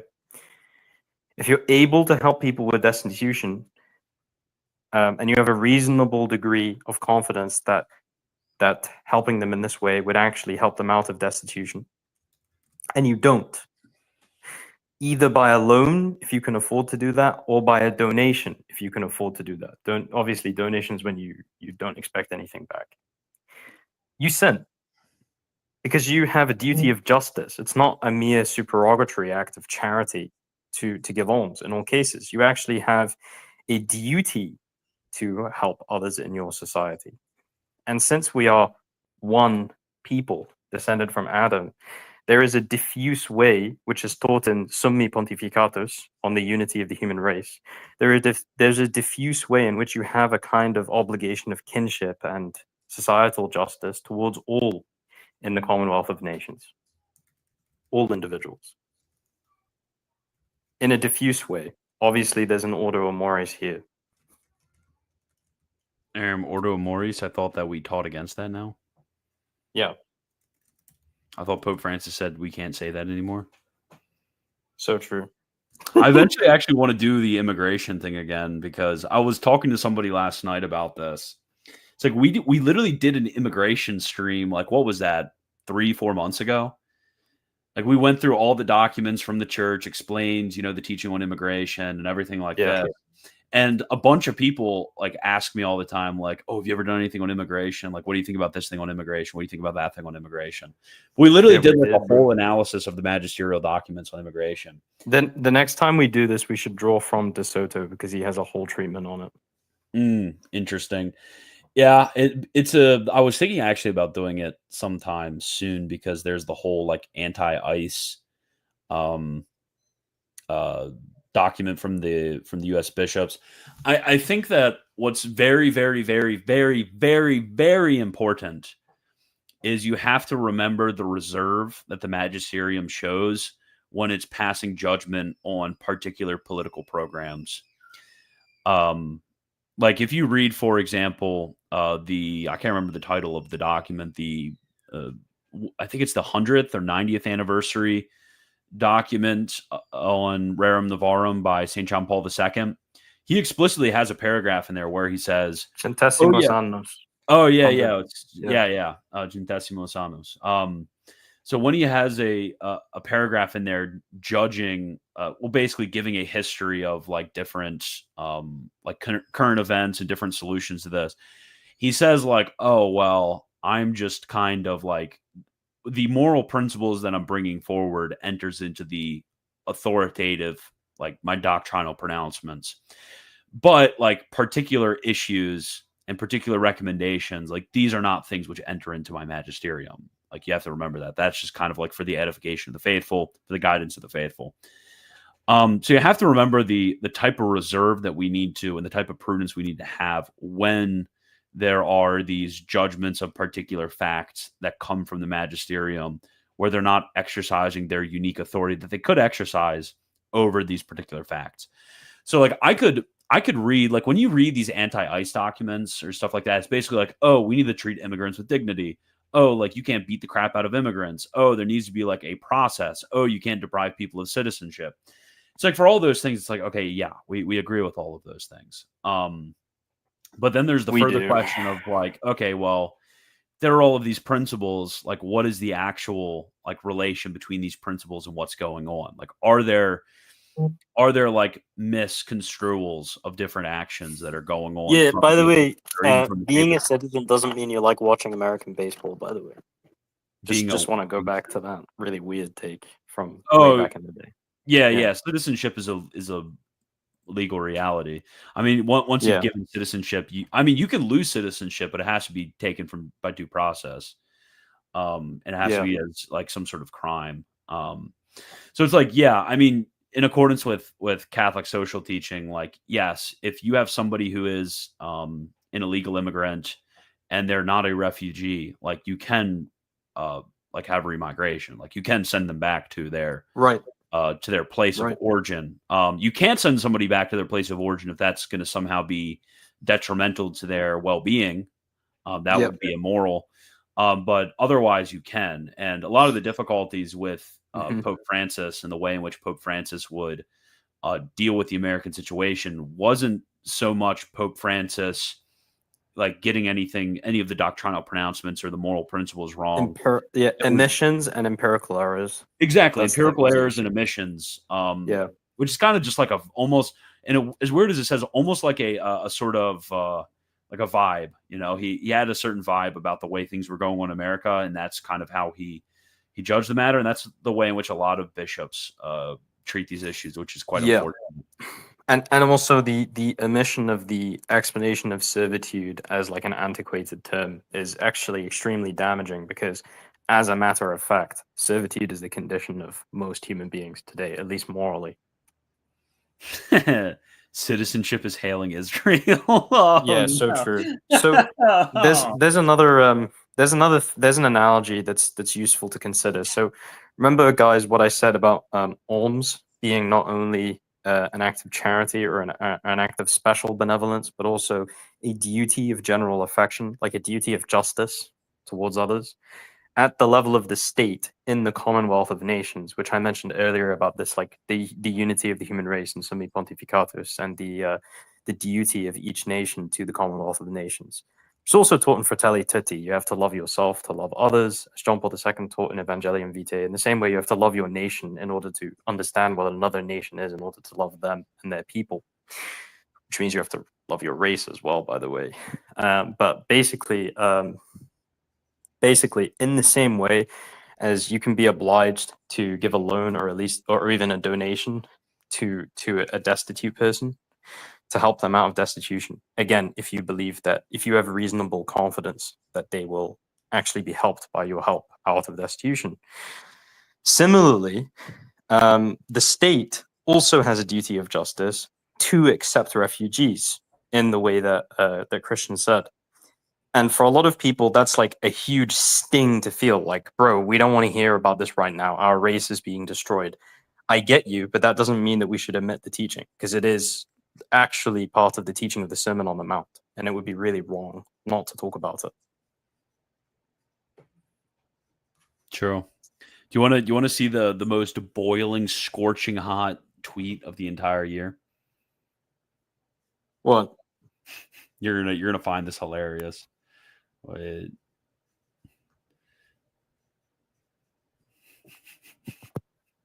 What am I looking at? America forces women to wear hijab. Also American castrates children. To be fair, Iran castrated gay men become women. Yeah, in Iran, if you're a homosexual and you tell the government, I am a homosexual, the government will be like, oh, that's fine. We'll turn you into a woman and you can marry a man. Yeah, this unironically happens. So yeah, for anybody who thinks I'm like an Iranian LARPer or anything like that. By the way, that's not an exaggeration. That's actually I know about these tidbits, and I don't mind speaking on them. But it's kind of crazy. Some of the like the transgender, like, well, you got two choices, buddy. Either die or become a woman. like what? Why? Why was you can choose celibacy as well? But here's the problem. So, in medieval Islam, there was a strong opinion that celibacy was actually praiseworthy. Okay, but over time, they've come to a consensus that marriage is always preferable, even though celibacy is a legitimate path, right? So, and some deny that celibacy is a legitimate path, right? So what's happened is that if you're gay, the Iranian system's opinion is that it is literally better to have your nads chopped off and for you to marry a man than for you to remain celibate as a man. Like, what is this schizo behavior? Distinguo. I'm joking. Horrible. I'm joking. It's awful. Yeah, it's awful. Yeah. I mean, I'm like, yeah, like I will, sometimes Ayatollah LARP and whatever, but really, I'm no. This like, is one of the most humiliating I'm no huge eras fan of regime. Ayatollah Khomeini, the original supreme leader of Iran, and there are plenty of Shia clerics who, if they spoke out about this, they would be put under house arrest. Okay, it's so embarrassing. If you talk about this, yeah, if you talk about this clearly, the Iranian government will come down on you, whether you're living in another country like Iraq, the other center of Shiite learning, or if you live in Iran, you're like completely screwed. If you're a high-ranking cleric, you will probably never be like physically permitted to teach a class of students again in the seminary. It's really bad. Yeah, I'm no fan of the regime. Only insofar as it would be very disastrous for the Persian people, for the people of Iran. Well, I guess not only the Persian people, I guess all the races. All of the people of Iran, it would be pretty destabilizing and disastrous to have a regime change, just like under Saddam, Gaddafi, and it would be good to have a stream against Iranian regime change at some point, because it's becoming more, I mean, it's just like, I think Iranian regime change is just like it's a stupid terrible idea, especially now. I mean, I'm no fan. What I meant to say is I'm no fan of the regime. I mean, yeah, sure, they oppose Israel, and that's awesome, but like it's I'm not a fan of the regime. Like, they're the reason why one of my closest friends can't get baptized. They are probably one of I had an interesting interview with the guy for TavNet who this will be in the documentary. The guy for TavNet who does the what am I looking, the security stuff for he has expertise in the area and helps us with making sure we're going through proper processes so we aren't just like ousted by governments and thrown in jail. And he just kept going back to the example of Iran as providing some of the worst human rights violations and some of the worst opposition to Christianity in the entire world. So yeah, I mean, I'm not like all joking aside, like just being dead serious. Like I really am not a huge fan of the regime. Yeah. So here's the thing. The regime, compared to any potential future government, are, pragmatically speaking, potentially a better partner for us, as in the Catholic Church and any movement of advocacy for implicit passive toleration of Catholic conversions. I mean, if they change that one thing, and had some sort there of are like some passive, other issues. Okay, yeah, sure. There are some other issues, and Mhm. I think, for example, I was just going to say a funny joke. I was going to say they permit too many women not to wear the hijab. But anyway, that's a joke. That's a That's joke. a huge issue, actually. I actually do think that's a problem. It sounds like I'm not joking. But yeah, sure. There's other problems. That's like my biggest problem. Really, if they had at least like a very passive toleration of Catholic missionaries in the country, which I think is, I know that you don't think it's like realistic at all, but I think that concessions are, or at least not de jure, but de facto concessions are possible with the church. That's what I'm talking about. Yeah, de facto would be fine. If they de had, facto is doable. De facto concessions and permissions of Catholic missionaries to work within the country. Then, and like, to quietly receive by baptism converts, but to focus outwardly on the conversions of Protestants. That would be the ideal scenario. Yeah, I mean, and I think that is realistic. That is, I think, a very attractive message for the future for a lot of these nations, is basically Catholic missionaries. There's a difference between Protestant missionaries and Catholic missionaries, and I kind of put it like this: when you go into an Islamic nation, you have two groups of people. You have people who are attached to a lot of the traditional way of life, traditional morals, at least outwardly, of their ancestors. And then you have people who are Western LARPers. Like basically that's the two types of people. Protestants, when they go into these places, their conversion method is to basically turn everyone into a Western LARPer. Like the women post immodest pictures on Instagram. They're fornicating. They're advocating for the legalization of gay marriage. Like I've heard about crazy stuff that they literally think they literally think that, I'm not kidding. There are even Catholic converts who have this mentality that Christianity is about being freed from morality being legislated. Yeah. Basically, that's what they think it is. Yeah. So like what is very attractive about Catholic missionaries is, and I was just talking to a convert earlier, almost in every single case when we have converts to Catholicism in the MENA region, they go from Islam through Protestantism, because really, like, the first place a lot of these guys goes are like, okay, I want to become Christian. Let me just kind of go to a house church, because there's usually a local house church that they've maybe heard of or have friends who attend the house church. They go to the house church. They realize that, like, these people are kind of crazy, like insane stories, very abusive stories. Like, these are like Americans running these house churches or French people. It's kind of awful. Oh, man. So they go through these house churches. And then they become Catholics. And when they become Catholics, a lot of times they become de-westernized. And they don't become de-westernized in the sense they like return to Islam. Rather, they often are reclaiming a lot of those virtues from their past life. So it is very advantageous for many of these nations to have Catholic missionaries working within these countries to stop the westernization, because they're philo-Semites, they're spreading degeneracy.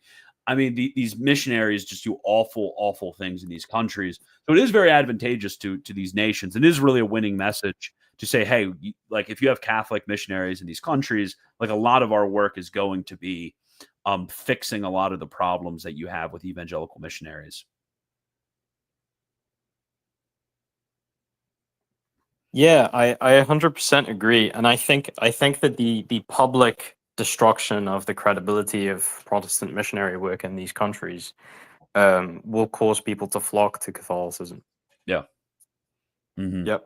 And I think the worst thing they can do is just like. But there's another issue, which is that it's very likely that if we do that, a lot of people will just become atheist instead of Christian because they're ultimately looking for a practically atheistic lifestyle. Mm-hmm. Man, I mean, we should get to the chat. When they become Christian, they are literally just converting to atheism, but with an American evangelical like Minecraft texture pack over the top anyway, most of the time. That is true. That is true. Okay, yeah. What happened in the UK? Why do you guys say crazy stuff happening in the UK? Yeah, what happened? Has Trump given his 2 hours ago? Trump was supposed to. Any second now, Trump was supposed to speak. What the heck is going on with this? I don't know. Is Nick doing a stream today? He did a stream earlier. Did he? Alex Okay, Jones. I'll listen to it later. Oh, with Alex Jones. So I don't know. I see. John, pray imprecatory psalms against Netanyahu. Yeah, I mean, also, Actually, by the way, if you want to red pill your normie Zog MAGA parents, don't go tell them about Likud and Netanyahu and emphasize the Israeli media often goes against them on these sorts of decisions. It actually, I've found that when talking to these sorts of people, you're able to make a lot of grounds just by informing them of the fact that not all of Israel, actually most of Israel kind of hates Netanyahu, and hates not all of Israel or Israel. Yeah, not all of Israel or Israel. Yeah, so if you make that distinction for a lot of your zog it out parents, it makes a huge difference for sure. Yeah, there is actually a huge thing to be said for the fact that the average Israeli is being screwed over by the Likud government's the coalition government's decisions. Dude, because Likud is basically maintaining government by trying to make the minority party that's part of their coalition happy, and they're doing that by doing the most extremist things that they can. Because those people, those people are settler supporters and people living in the north near the Lebanese border, right?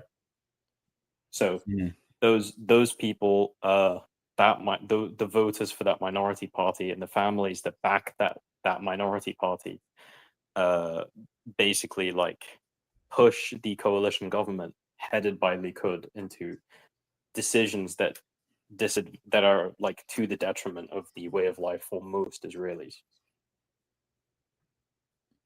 I'm not talking about red pilling your parents. I think that's kind of retarded.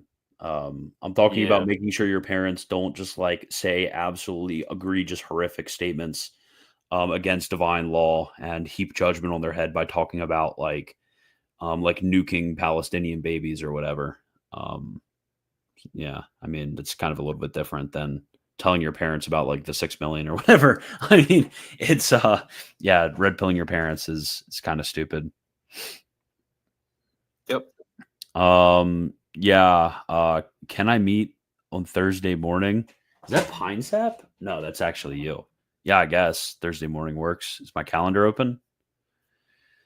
Yeah. It'll be Corpus Christi soon. Do a video on the Eucharist. Sorry, I can't. I have others.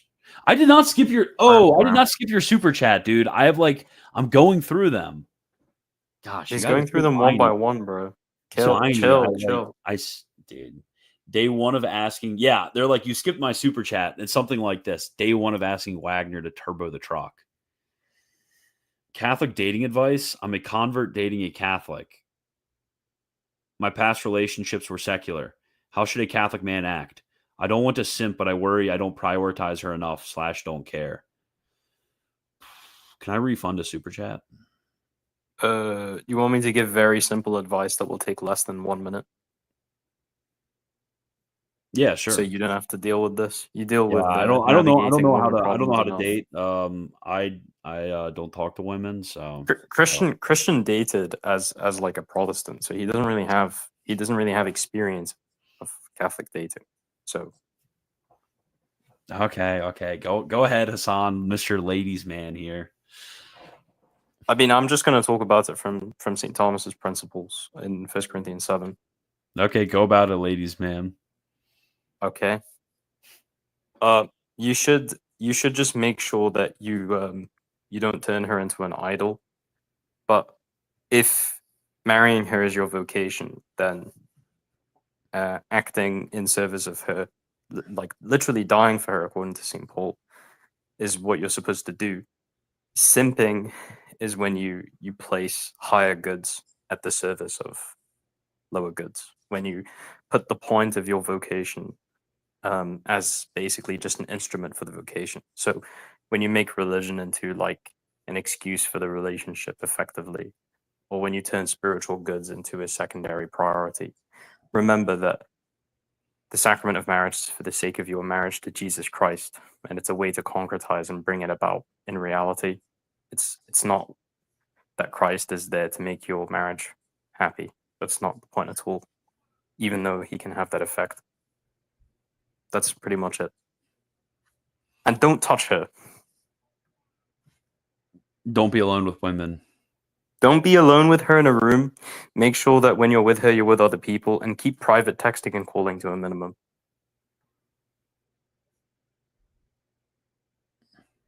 Use messenger pigeons. I think So that actually be basically, pretty cool. You use messenger pigeons.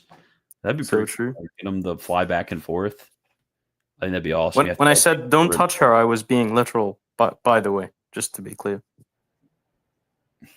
Yeah, when that is weird when you like, I'm gonna kill you if I don't if you touch my daughter, I'm gonna kill you means if you fornicate with my daughter, I'm gonna get really, really mad. I'm gonna get really mad, and you're not gonna like how red my face will be and how loudly I will shout at you. Yeah, I'm not gonna say that. We have Yeah, a don't word for look this at in her either, Arabic. by the It's way. dayuth. Basically means a man who Mm. lacks ghayra, or protective jealousy over his female relations. Oh, what was the one Salafi quote from her? Yeah, read it. Oh, where's Read my the meme. phone? Oh no. Okay. Yeah, this is the have new to, Who's Got the you Clip. yap. I This have is to so big. I have to go find the Salafi quote. Okay, give me 1 second. By the way, arranged marriages are fine, but you have to actually love her to marry her. So don't forget that you can't just be like, yeah, I agree. I guess I have to get marriage over with at some point. That's not appropriate either. Uh, also like yes. By the way, Job 31 verse 1. I've made a covenant with my eyes so as not to look upon a maiden. If you're in a relationship with someone, the connection you have with a woman is predicated upon the fact that you're attracted to her. So actually, there's more of a risk by looking at her too much, not less of a risk. Don't be stupid. So look at her as much as is necessary for communication. Of course, you need to look at her for the sake of good communication. But don't like just stare at her and smile and drink in how pretty she is. That's not good for you or for her. Okay. So this is a Salafi quote that Hassan sent me earlier. The nakedness of women and their tight clothing does not come as a shock. What's shocking is the fact that they came out like that from a home where there are men! Exclamation point, exclamation point. So true. It's That's the lack of ghayra. It's like on the back of a little. If you have a sister who fornicates and you're not like you are not like struggling to keep your passions ordinate, there's something wrong with you. Frankly, if you have a sister who's fornicating and you don't have to hold back a desire to kill the man, there is something wrong with you. True. Wagner, can I sell you $100,000 pool? No. Okay, got to get through. Thank you, God First Groiper, for your 5 memberships gifted. Morse Ultra as well. I forgot to thank him. What you said about material dependence and subversion of Catholic norms is totally fitting to France's situation. It goes to show the lucidity of Leo XIV's letter exhorting us French to avoid winds of materialism, individualism, etc. True. This is why I'm so excited for when Leo in like 2031 writes his, what would that be, 140th anniversary of Rerum Novarum encyclical, where he goes over all of the modern errors on economics. It's going to be awesome. It's going to be absolutely awesome. Do the both of you think that corporatism generally captures Catholic economical teachings well? Greetings from Germany. I don't know enough about corporatism. It's one legitimate application if interpreted well, but there isn't like one economic system that somebody can propose as a Catholic, especially due to extrinsic circumstances. So don't get caught up with like finding some kind of like a Tumblr like name for yourself or some like Twitter bio thing like I'm an anarcho-syndicalist, national Jehovah's Witnessist, whatever. You don't need to do that. Just be Catholic and propose solutions to problems. Oh, Trump canceled his big announcement tonight. That's funny. Yeah, he needs to wait for his international capitalist masters to tell him what to say next. Bro. Would broad student loan forgiveness, dogs of the international especially state-backed, with their yellow hair and their orange skin? This is real, but I'm not allowed to say that, or I'm going to get a Hellfire missile right through that window right there. Could you imagine the Hellfire missile? I'm going to be like the one woman on Iranian television where she was just like talking. I don't even know what she was talking about. I don't know Farsi, but she was yapping about something, and then it gets bombed, and it was so funny. I watched that clip like 10 times, and I was like, she literally got like an Israeli airstrike as she was sitting there, and like didn't flinch. She was just like, oh. And then she just like got up and walked away. Like she didn't flinch. Like she literally got a bomb dropped on the building she's in, and she's just chilling. She's just like, oh. And you hear people in the background, like you have these little Jewish bitches like quivering in their seats after a little okay. Is like hits like 3 kilometers away, and then you have like the pious Iranian falling to his knees as he's surrounded by rubble and dust, declaring the greatness and majesty of God repeatedly. He's yelling, Allahu Akbar, Allahu Akbar, over and over, like after he could have died. Do you know how awesome that is? Do you guys like have any consideration of like what it must be like to be in a situation like that and only think of praising the name of God? Do you know how freaking awesome that is? That guy is a G. It was a woman. It wasn't even a guy. No. The guy in the background in the video. Did you not hear him? Oh no! Did he just like start shouting? Yeah. Watch the video again with the audio. Oh yeah. I just thought it was funny because when you like watch, I watch a lot of the videos of the hypersonics because the hypersonics, like, yeah, it sucks, it's awful, it kills a lot of people, but they look freaking cool. I mean, they're just like, shoo, like right through the air, and it just goes like. And then all the lights, like they would like hit these power stations, and the lights would instantly turn off right when they hit. It was like, and then you would hear like the like you see like the shaking of the camera, and like the person. I mean, to be fair, I'm not like a super like flinch worthy guy. I would be flinching if a hypersonic just like boom right in front of my eyes, like shaking. Like you see him like screaming, like when it hits, like these like grown men like screaming. But yeah, it was. I didn't want to make the comparison. Hasan forced me to make the comparison, but it was a little bit interesting to compare the different reactions to getting like a bomb dropped on your head. But I don't know. I've never gotten a bomb dropped on my head. For all I know, I'd be flinching big time if I got a bomb dropped on my head. Yeah, but then what do you do after the initial flinch? Do you start crying like a bitch? No, I wouldn't. Exactly. Cry. Why would you exactly cry? because you believe in your destiny. You just like they have this mass bombardment. What's the likelihood the same place gets struck twice? I mean, it's like getting struck by lightning. Like I'm not going to get struck twice by lightning. wouldn't cry about it. Like, why are you crying? You're fine. I mean, those are just my. No, And never got Felix, a bomb Felix. drop. When you say Felix, nobody says Allahu Akbar as OMG. That's not real. You don't know what you're talking about. Sorry, man. No. Are you crashing out right now? No, I thought it was really cool. I'm in LMAO, admiration that's not of praising the this name of God. That's unregenerate man showing forth OMG like when the something bad happens. hmm Yeah, bro doesn't know what he's talking about. How embarrassing. Hasan just showed him. Okay. So anyways, would broad student loan forgiveness, especially state backed, be the Catholic position, or would the position be to pay back principal only? Like there's economic jubilees that are built into just economies so that you don't have like perpetual debt slavery. Like you can't have it to where like you somebody has a loan when they're like 16 and then like when they're 90, like they're still having to pay back the loan. There's just a system, and then that passes down to their children and their children's children, etc. Like there's like built within a just economy is like a natural mechanism of the forgiveness of debts. Like this is straight from the sacred page.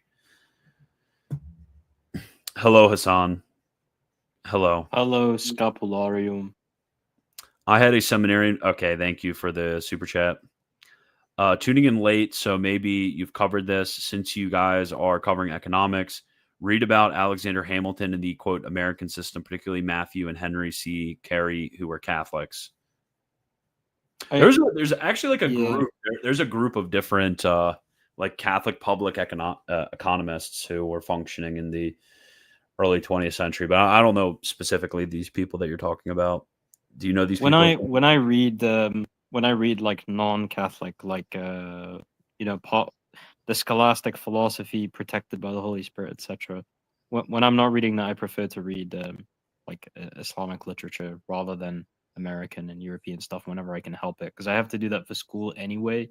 So I'd rather have more of a basis in where I've come from, so I can discuss things at a scholarly level with people from my background.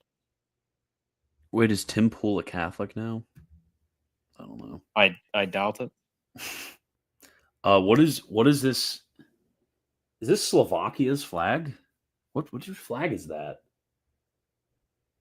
Do you know which flag that is? Extract a portion of the wealth of funds positions that do. No, that's actually really gay. Don't do that. Okay, whose flag is this? I think that's Slovakia. It's very similar to Slovakia. The Croatians are the Iranians of the Slavic world. Did you know they used to we was as Persians? Did you know that? Yeah, really? Yeah, because the word they used to identify the word like Hrvati as like an originally Iranic word, and they claimed that they were Iranians that assimilated into Slavic culture for a long time. Okay, I'm finding out which flag this is. Bro, Croatia. It's a Croatian flag. A really good reading for the look, Slovakia, Slovenia, Croatia. Their flags all look the same. Why the heck do they have these flags? They all look identical. It's not true. Fair. It's unfair. It's unfair. It's unfair. You can't blame me. Can you think of a really good reading from St. Thomas, a spiritual reading for the current conflict? I'm scared of what you're going to say. I'm scared of what you're going to say. Cleansing of the cleansing of the temple in yeah.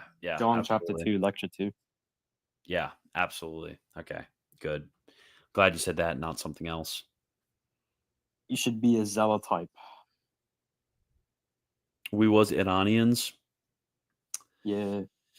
You will own nothing and be happy. You will eat the bugs. Dude, I'm not reading all of this. So true. Would you ever collab with American Reform? You guys could discuss important things such as the curse of Ham and the evil of women wearing pants. Those are both stupid things that are only worth memeing about. Sorry. Okay, no, I'm not gonna say it. I don't know about both of the things. Okay.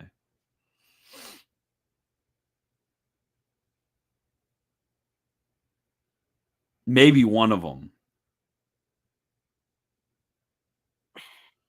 Freedom is the obedience of the divine decree.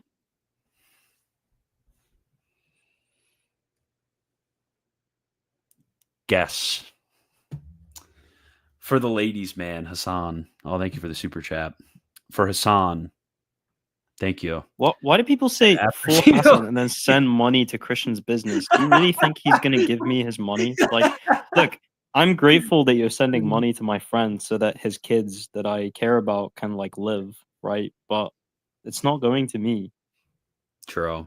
I steal all the money that you guys send for Hasan and I keep it for myself. Sorry. Don't hate the player, hate the game. And after Tito. Oh, Chopo. I remember your name's pronounced Chopo.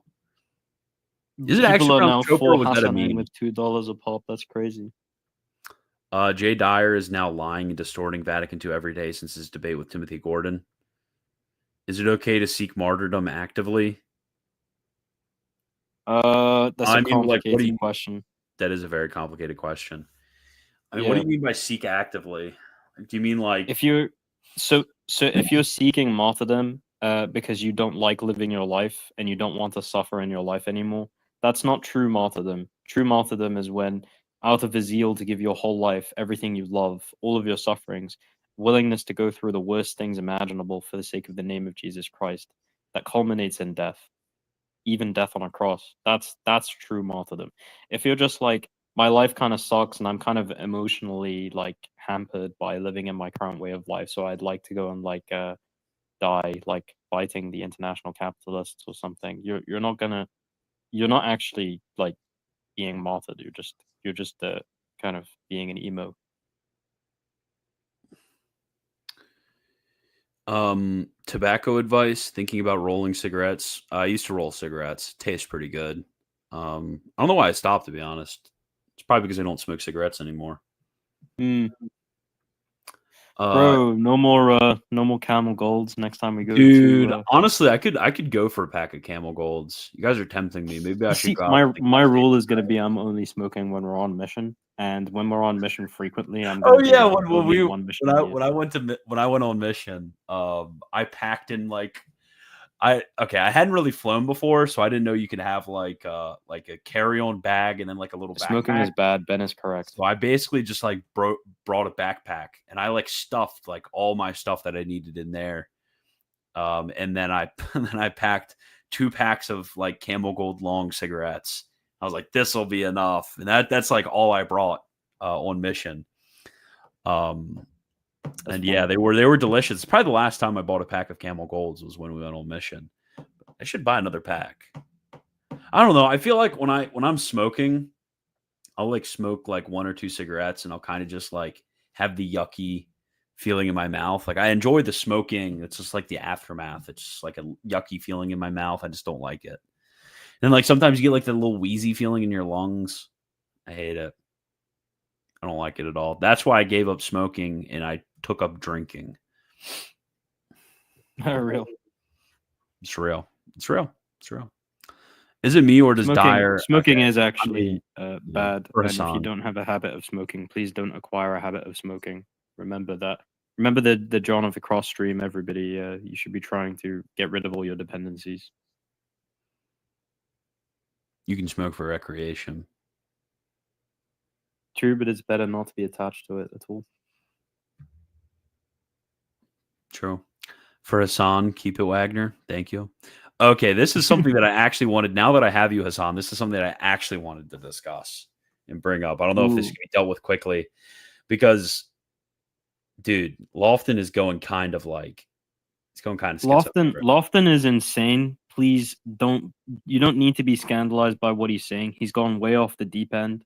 Nothing he's saying has any respectability to it anymore. He's not interpreting the magisterium anymore. Like he's actually just taking the words and making basically something that's going to piss off the trads as much as possible, basically, seemingly for no reason. So the thing is that he's not interpreting it in light of the popes who ratified the text. He's not interpreting them in light of like the paraphrased the sources that are being paraphrased by the council in previous magisterium. He's not interpreting in light of the Acta Synodalia, which the Acta Synodalia are like the texts that establish the context of what was going on, like the acts of the council, literally, to explain what was going on, the basis of the interpretation of the council documents that the bishops voted based upon.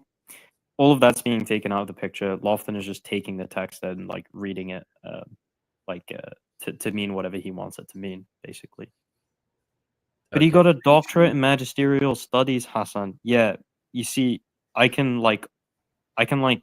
use as toilet paper. I was going to say something much worse. I can use as toilet paper most of the doctorates that are given out these days.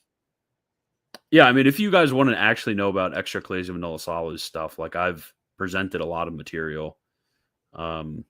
If you're interested in that, but yeah, the Lofton stuff is like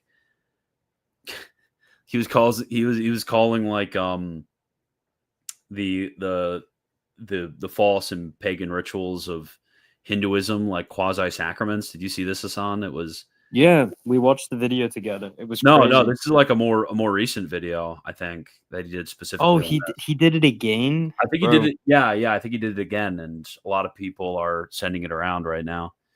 At least that's what I assumed. So yeah, we watched the full original video. I mean, we're not just talking about Lofton without watching his stuff. Let's answer the question about the authentic magisterium specifically. So it has never been denied.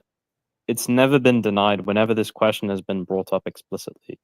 Whether or not it's possible for somebody to be invincibly ignorant and therefore incapable of their disbelief in the explicit, like in the things that could only be known by revelation, or whether it's possible for this invincible ignorance to be compatible with sanctifying grace. It's never been denied. Furthermore, if somebody is going to be saved, dying in such a state with grace, this will be an exception.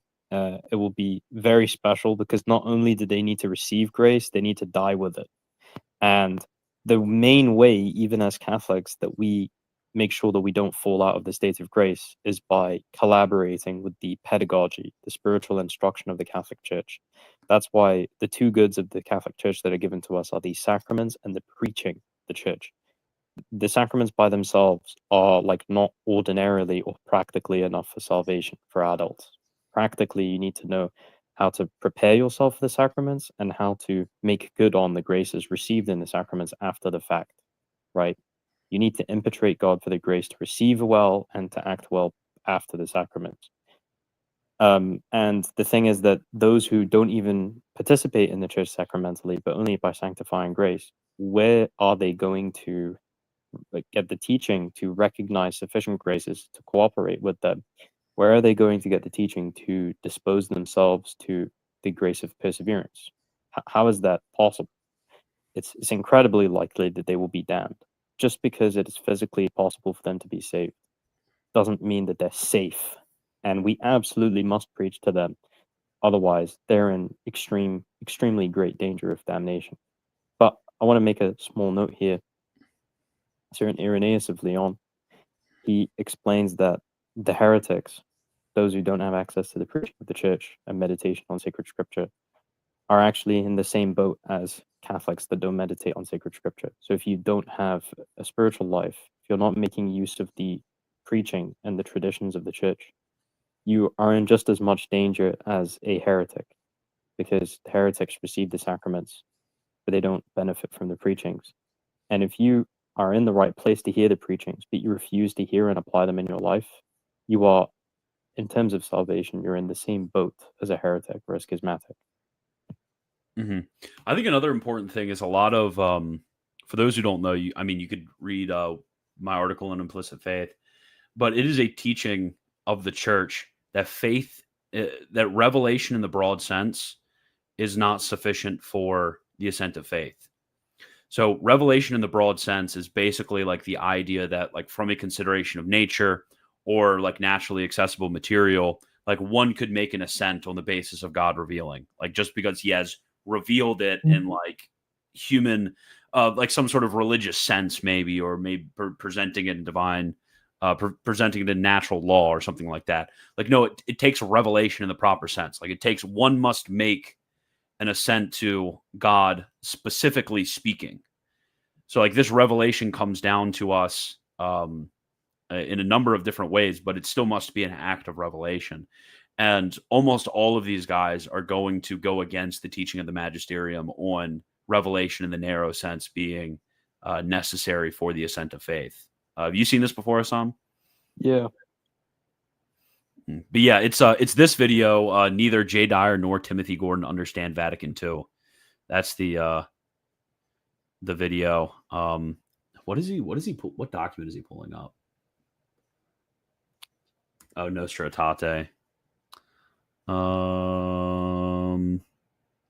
want to see what other documents he's going to pull up. Notification on the book Toward a Christian Theology of Religious Pluralism. Let me see what else he's pulling up. Nicholas is asking a question that is a little bit confusing because it seems that strictly and absolutely, like the word absolutely is being misused here.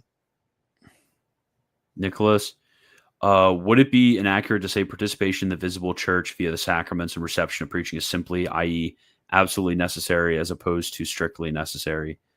I think he's confusing absolute and hypothetical necessity of means.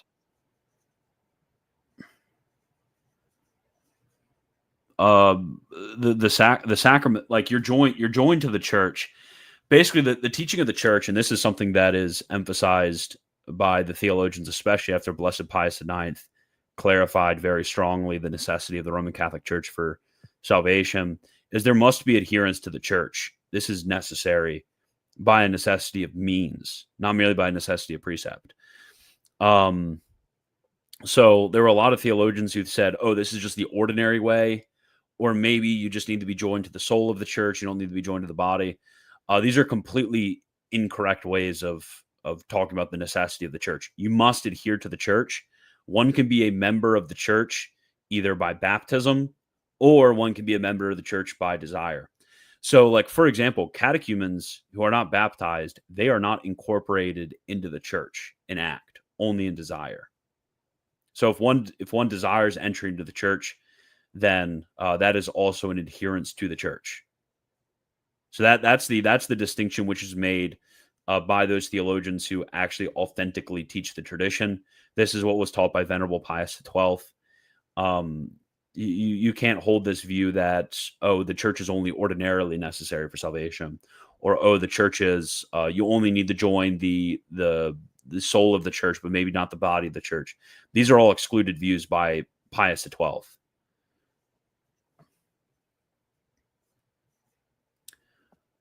Awesome. Oh yeah, I need to go through more super chats, I guess. Mm-hmm. But yeah, I wanted to mention this one specifically because he's going to apostatize because of Lofton. Yeah, that was very confusing. For Hasan again, thank you. For Hasan, thank you. What are some lesser known / less studied fathers that we need people to study? Oh, I have one. Apollonius, who has only written one work that we know of, which is a big commentary on the Song of Songs that reads the Song of Songs as a mystical description of salvation history up until the consummation of the world. I would say probably Saint Isidore. And all the Syriac fathers. Saint Isidore is somebody who is so influential to the medieval synthesis, but like nobody studies him.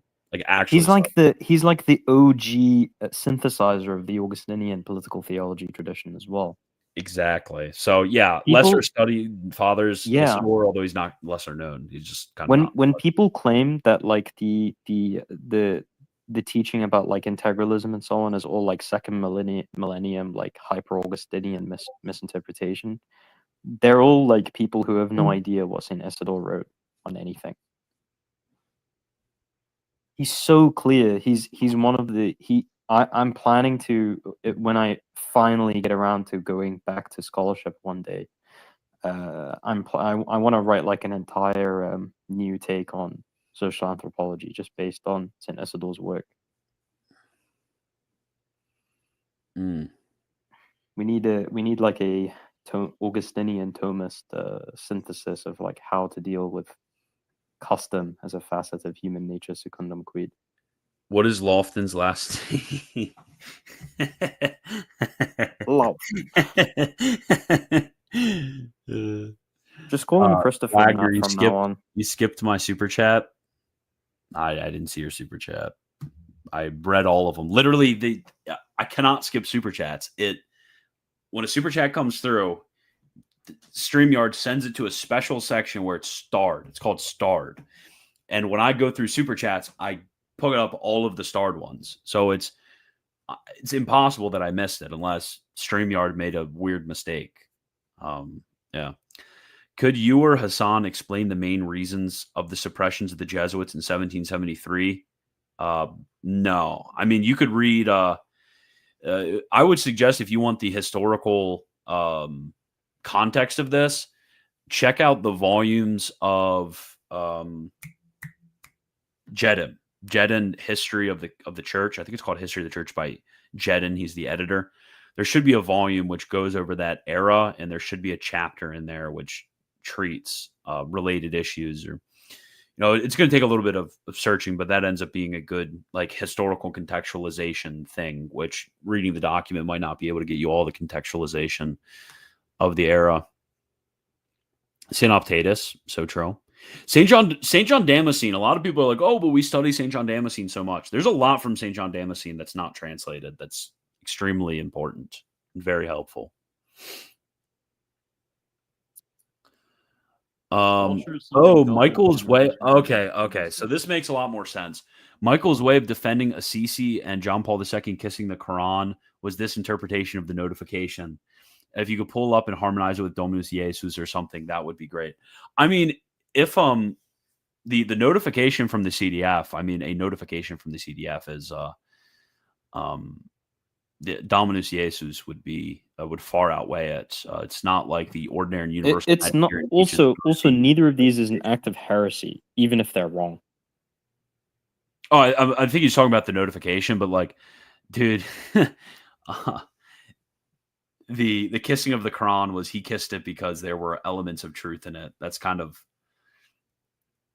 We don't know for sure what his motivation was. We can only conjecture. So, since only God knows the interior mind of somebody about an action that they never express their intentions for, we should just say that regardless of his intentions, it was not a good idea.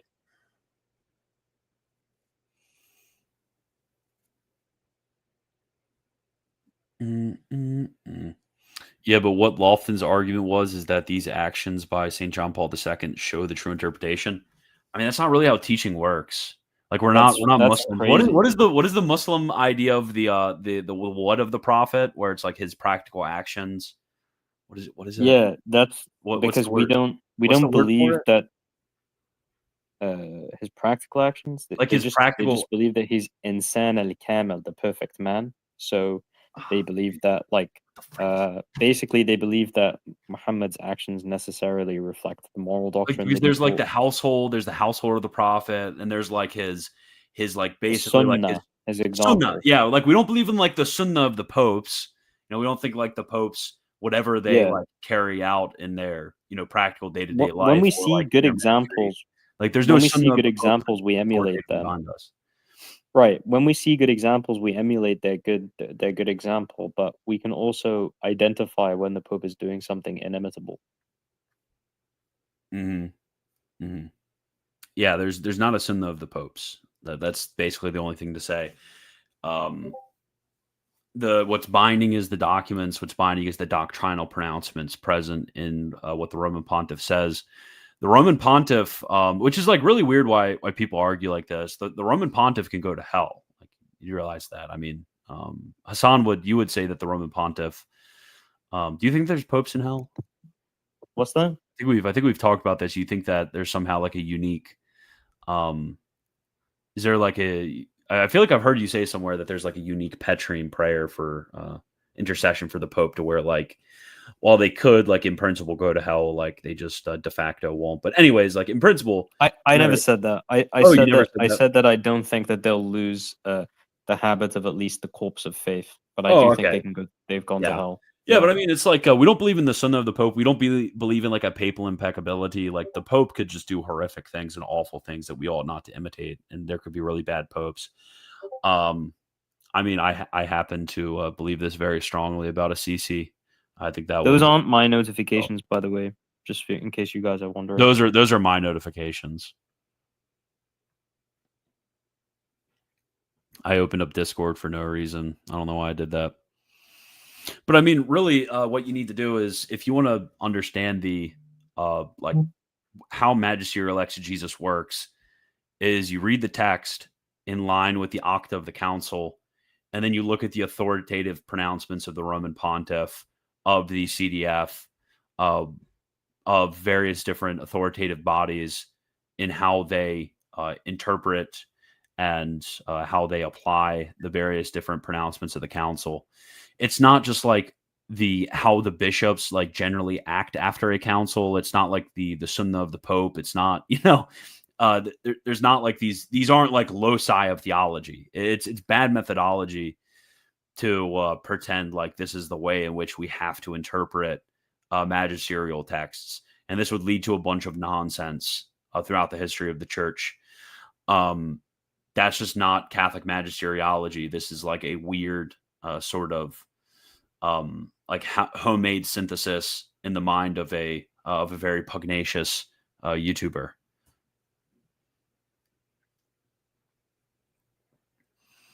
Be careful. Lofton is Byzantine Rite, and Greeks are famous for not dissenting from Rome.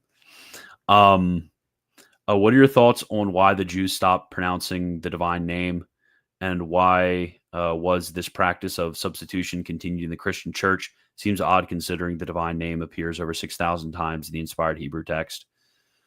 I don't know the history behind it. I just know that we don't do it. We just say Dominus. I mean, you could say that. I'll just leave it at that. That's just kind of Christian custom. That was custom in the first century when the Hebrew scriptures were communicated throughout the world through various different Greek and Latin translations. It was just the custom at that point. So that's kind of what we picked up on.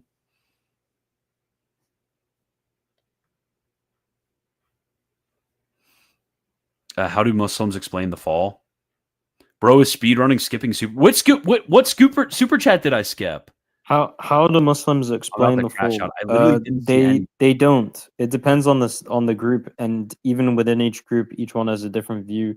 The fall for Muslims is not this like really central concept that everybody needs to agree on. Unlike with us, for them it's like kind of incidental. They're mostly concerned with what it actually is, our current condition, and what do we need to get through it. Why is StreamYard being super weird?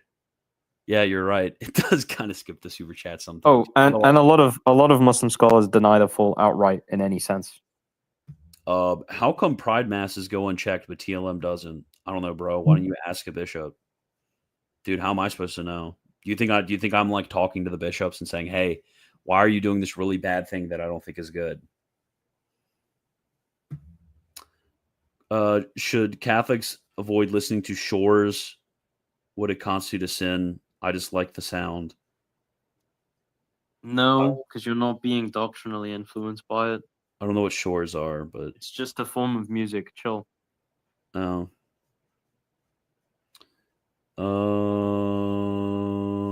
Okay, I went that question. Okay, I didn't skip it. I went through. I promise. Dude, when do I go? Oh my gosh. I'm awful. I'm so sorry. I thought you guys were just whining and like you guys weren't paying attention and I answered your question, but it actually is StreamYard being awful. Wow. My bad. My bad, guys. Yeah, I like skipping super chats. Some super chats were meant to be skipped. True. Anyways, is there anything else you want to? Oh wow! Please. Oh, I didn't see that. I didn't see that super chat. No. Nope. No super chats for me to mention. I will not be thanking anybody for a big super chat because I've been informed that there have not been any super chats. Okay. But anyways, it's been 2.5 hours and it's been fun, but I kind of need to go. I might play COD tonight. I don't know. But anyway, Hasan, plug in all of your stuff.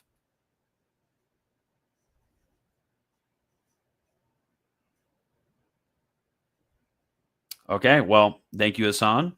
And Sorry, I'm dealing with like a crisis that just emerged.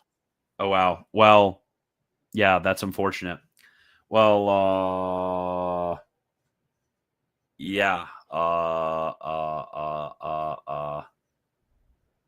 Well, what Right. were you asking? I was just asking about plugging Tavnet stuff. Yo, Cardinal Asking- Timothy Dolan. Plugging Tavnet stuff. Okay, sure. So we do actually need funds for quite a few things. So if anybody remembers the old GoFundMe link, that's still active, so you can put money in there. We basically need to cover some operational costs and emergency crisis funds for certain situations in the meantime before we can receive a like canonical recognition in a few months, God willing. Also, please pray that we receive canonical recognition in a timely manner, because frankly, I don't want to talk badly about my bishops, but they're dragging their feet really bad, and we've tried to express the urgency of the situation, but I don't think they really understand. So we need to make that point very forcefully next time we meet with them. Also, please also consider please also consider like as soon as possible seeing if you can basically like spread awareness about what we do and why we need to do it. Basically, like what are actually the engineering problems that Tavnet as a solution is meant to solve, right? Please talk to people about this, because there is a certain level at which like formal Tavnet like videos and social media output can't be like, oh yeah, the local bishops in the Muslim world suck, they won't baptize our friends, because it would look really bad for us, for the bishops who sponsor us, etc. We really need like I nearly called you guys normal people. We really need like people who aren't like working for our organization to go and like talk to people about this issue, so that people understand that there is a crisis that needs solving urgently, right? Security crisis, psychological crisis, sacramental crisis, pastoral crisis, moral crisis. Like it's horrendous. You'll see when you watch the documentary.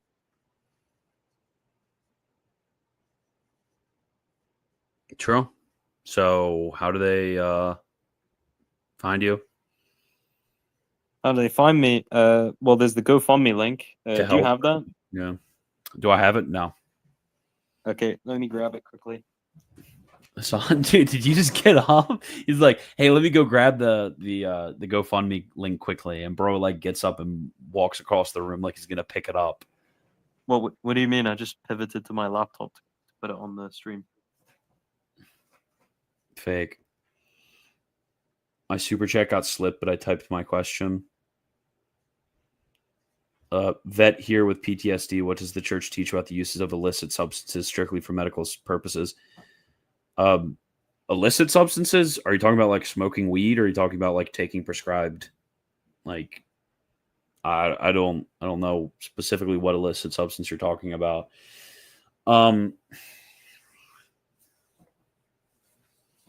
Yeah, in cases of extreme necessity, one is able to forego the use of reason, which is why, for example, if somebody were to hold a gun to your head, you would be able and say like, drink this bottle of vodka. You would be able to drink the bottle and get intoxicated from that.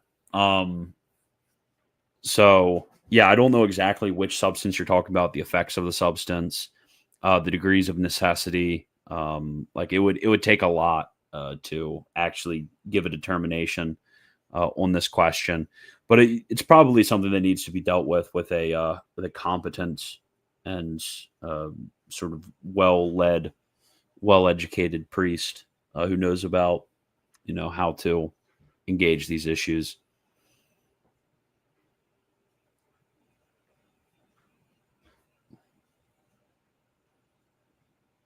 Here's the link. LinkedIn send. Oh no, so over. Oh, taking prescribed weed medically. I mean, I think that's a little too broad for me to even say anything either. Which I'm not the best educated individual. I know that there's like different degrees of dosage with different like effects on the person. Hasan, do you have any insight on this? Insight from taking prescribed weed medically. He's a veteran with PTSD, and he's wondering, look, hypothetically, if it's the only thing that will help you, it's fine to take it medically. Okay, hypothetically, but I seriously doubt that that's the case. There's almost always something else that would be better for you, in reality.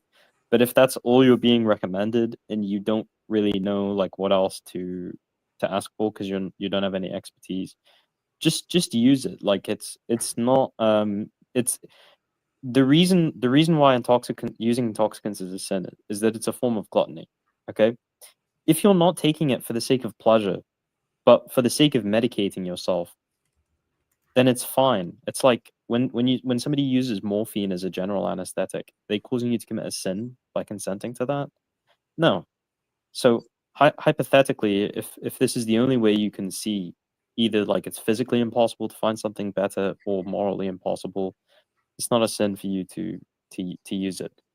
But I don't want anybody to take this as encouragement to like self-medicate by taking weed, right? Just please don't recreationally like use that.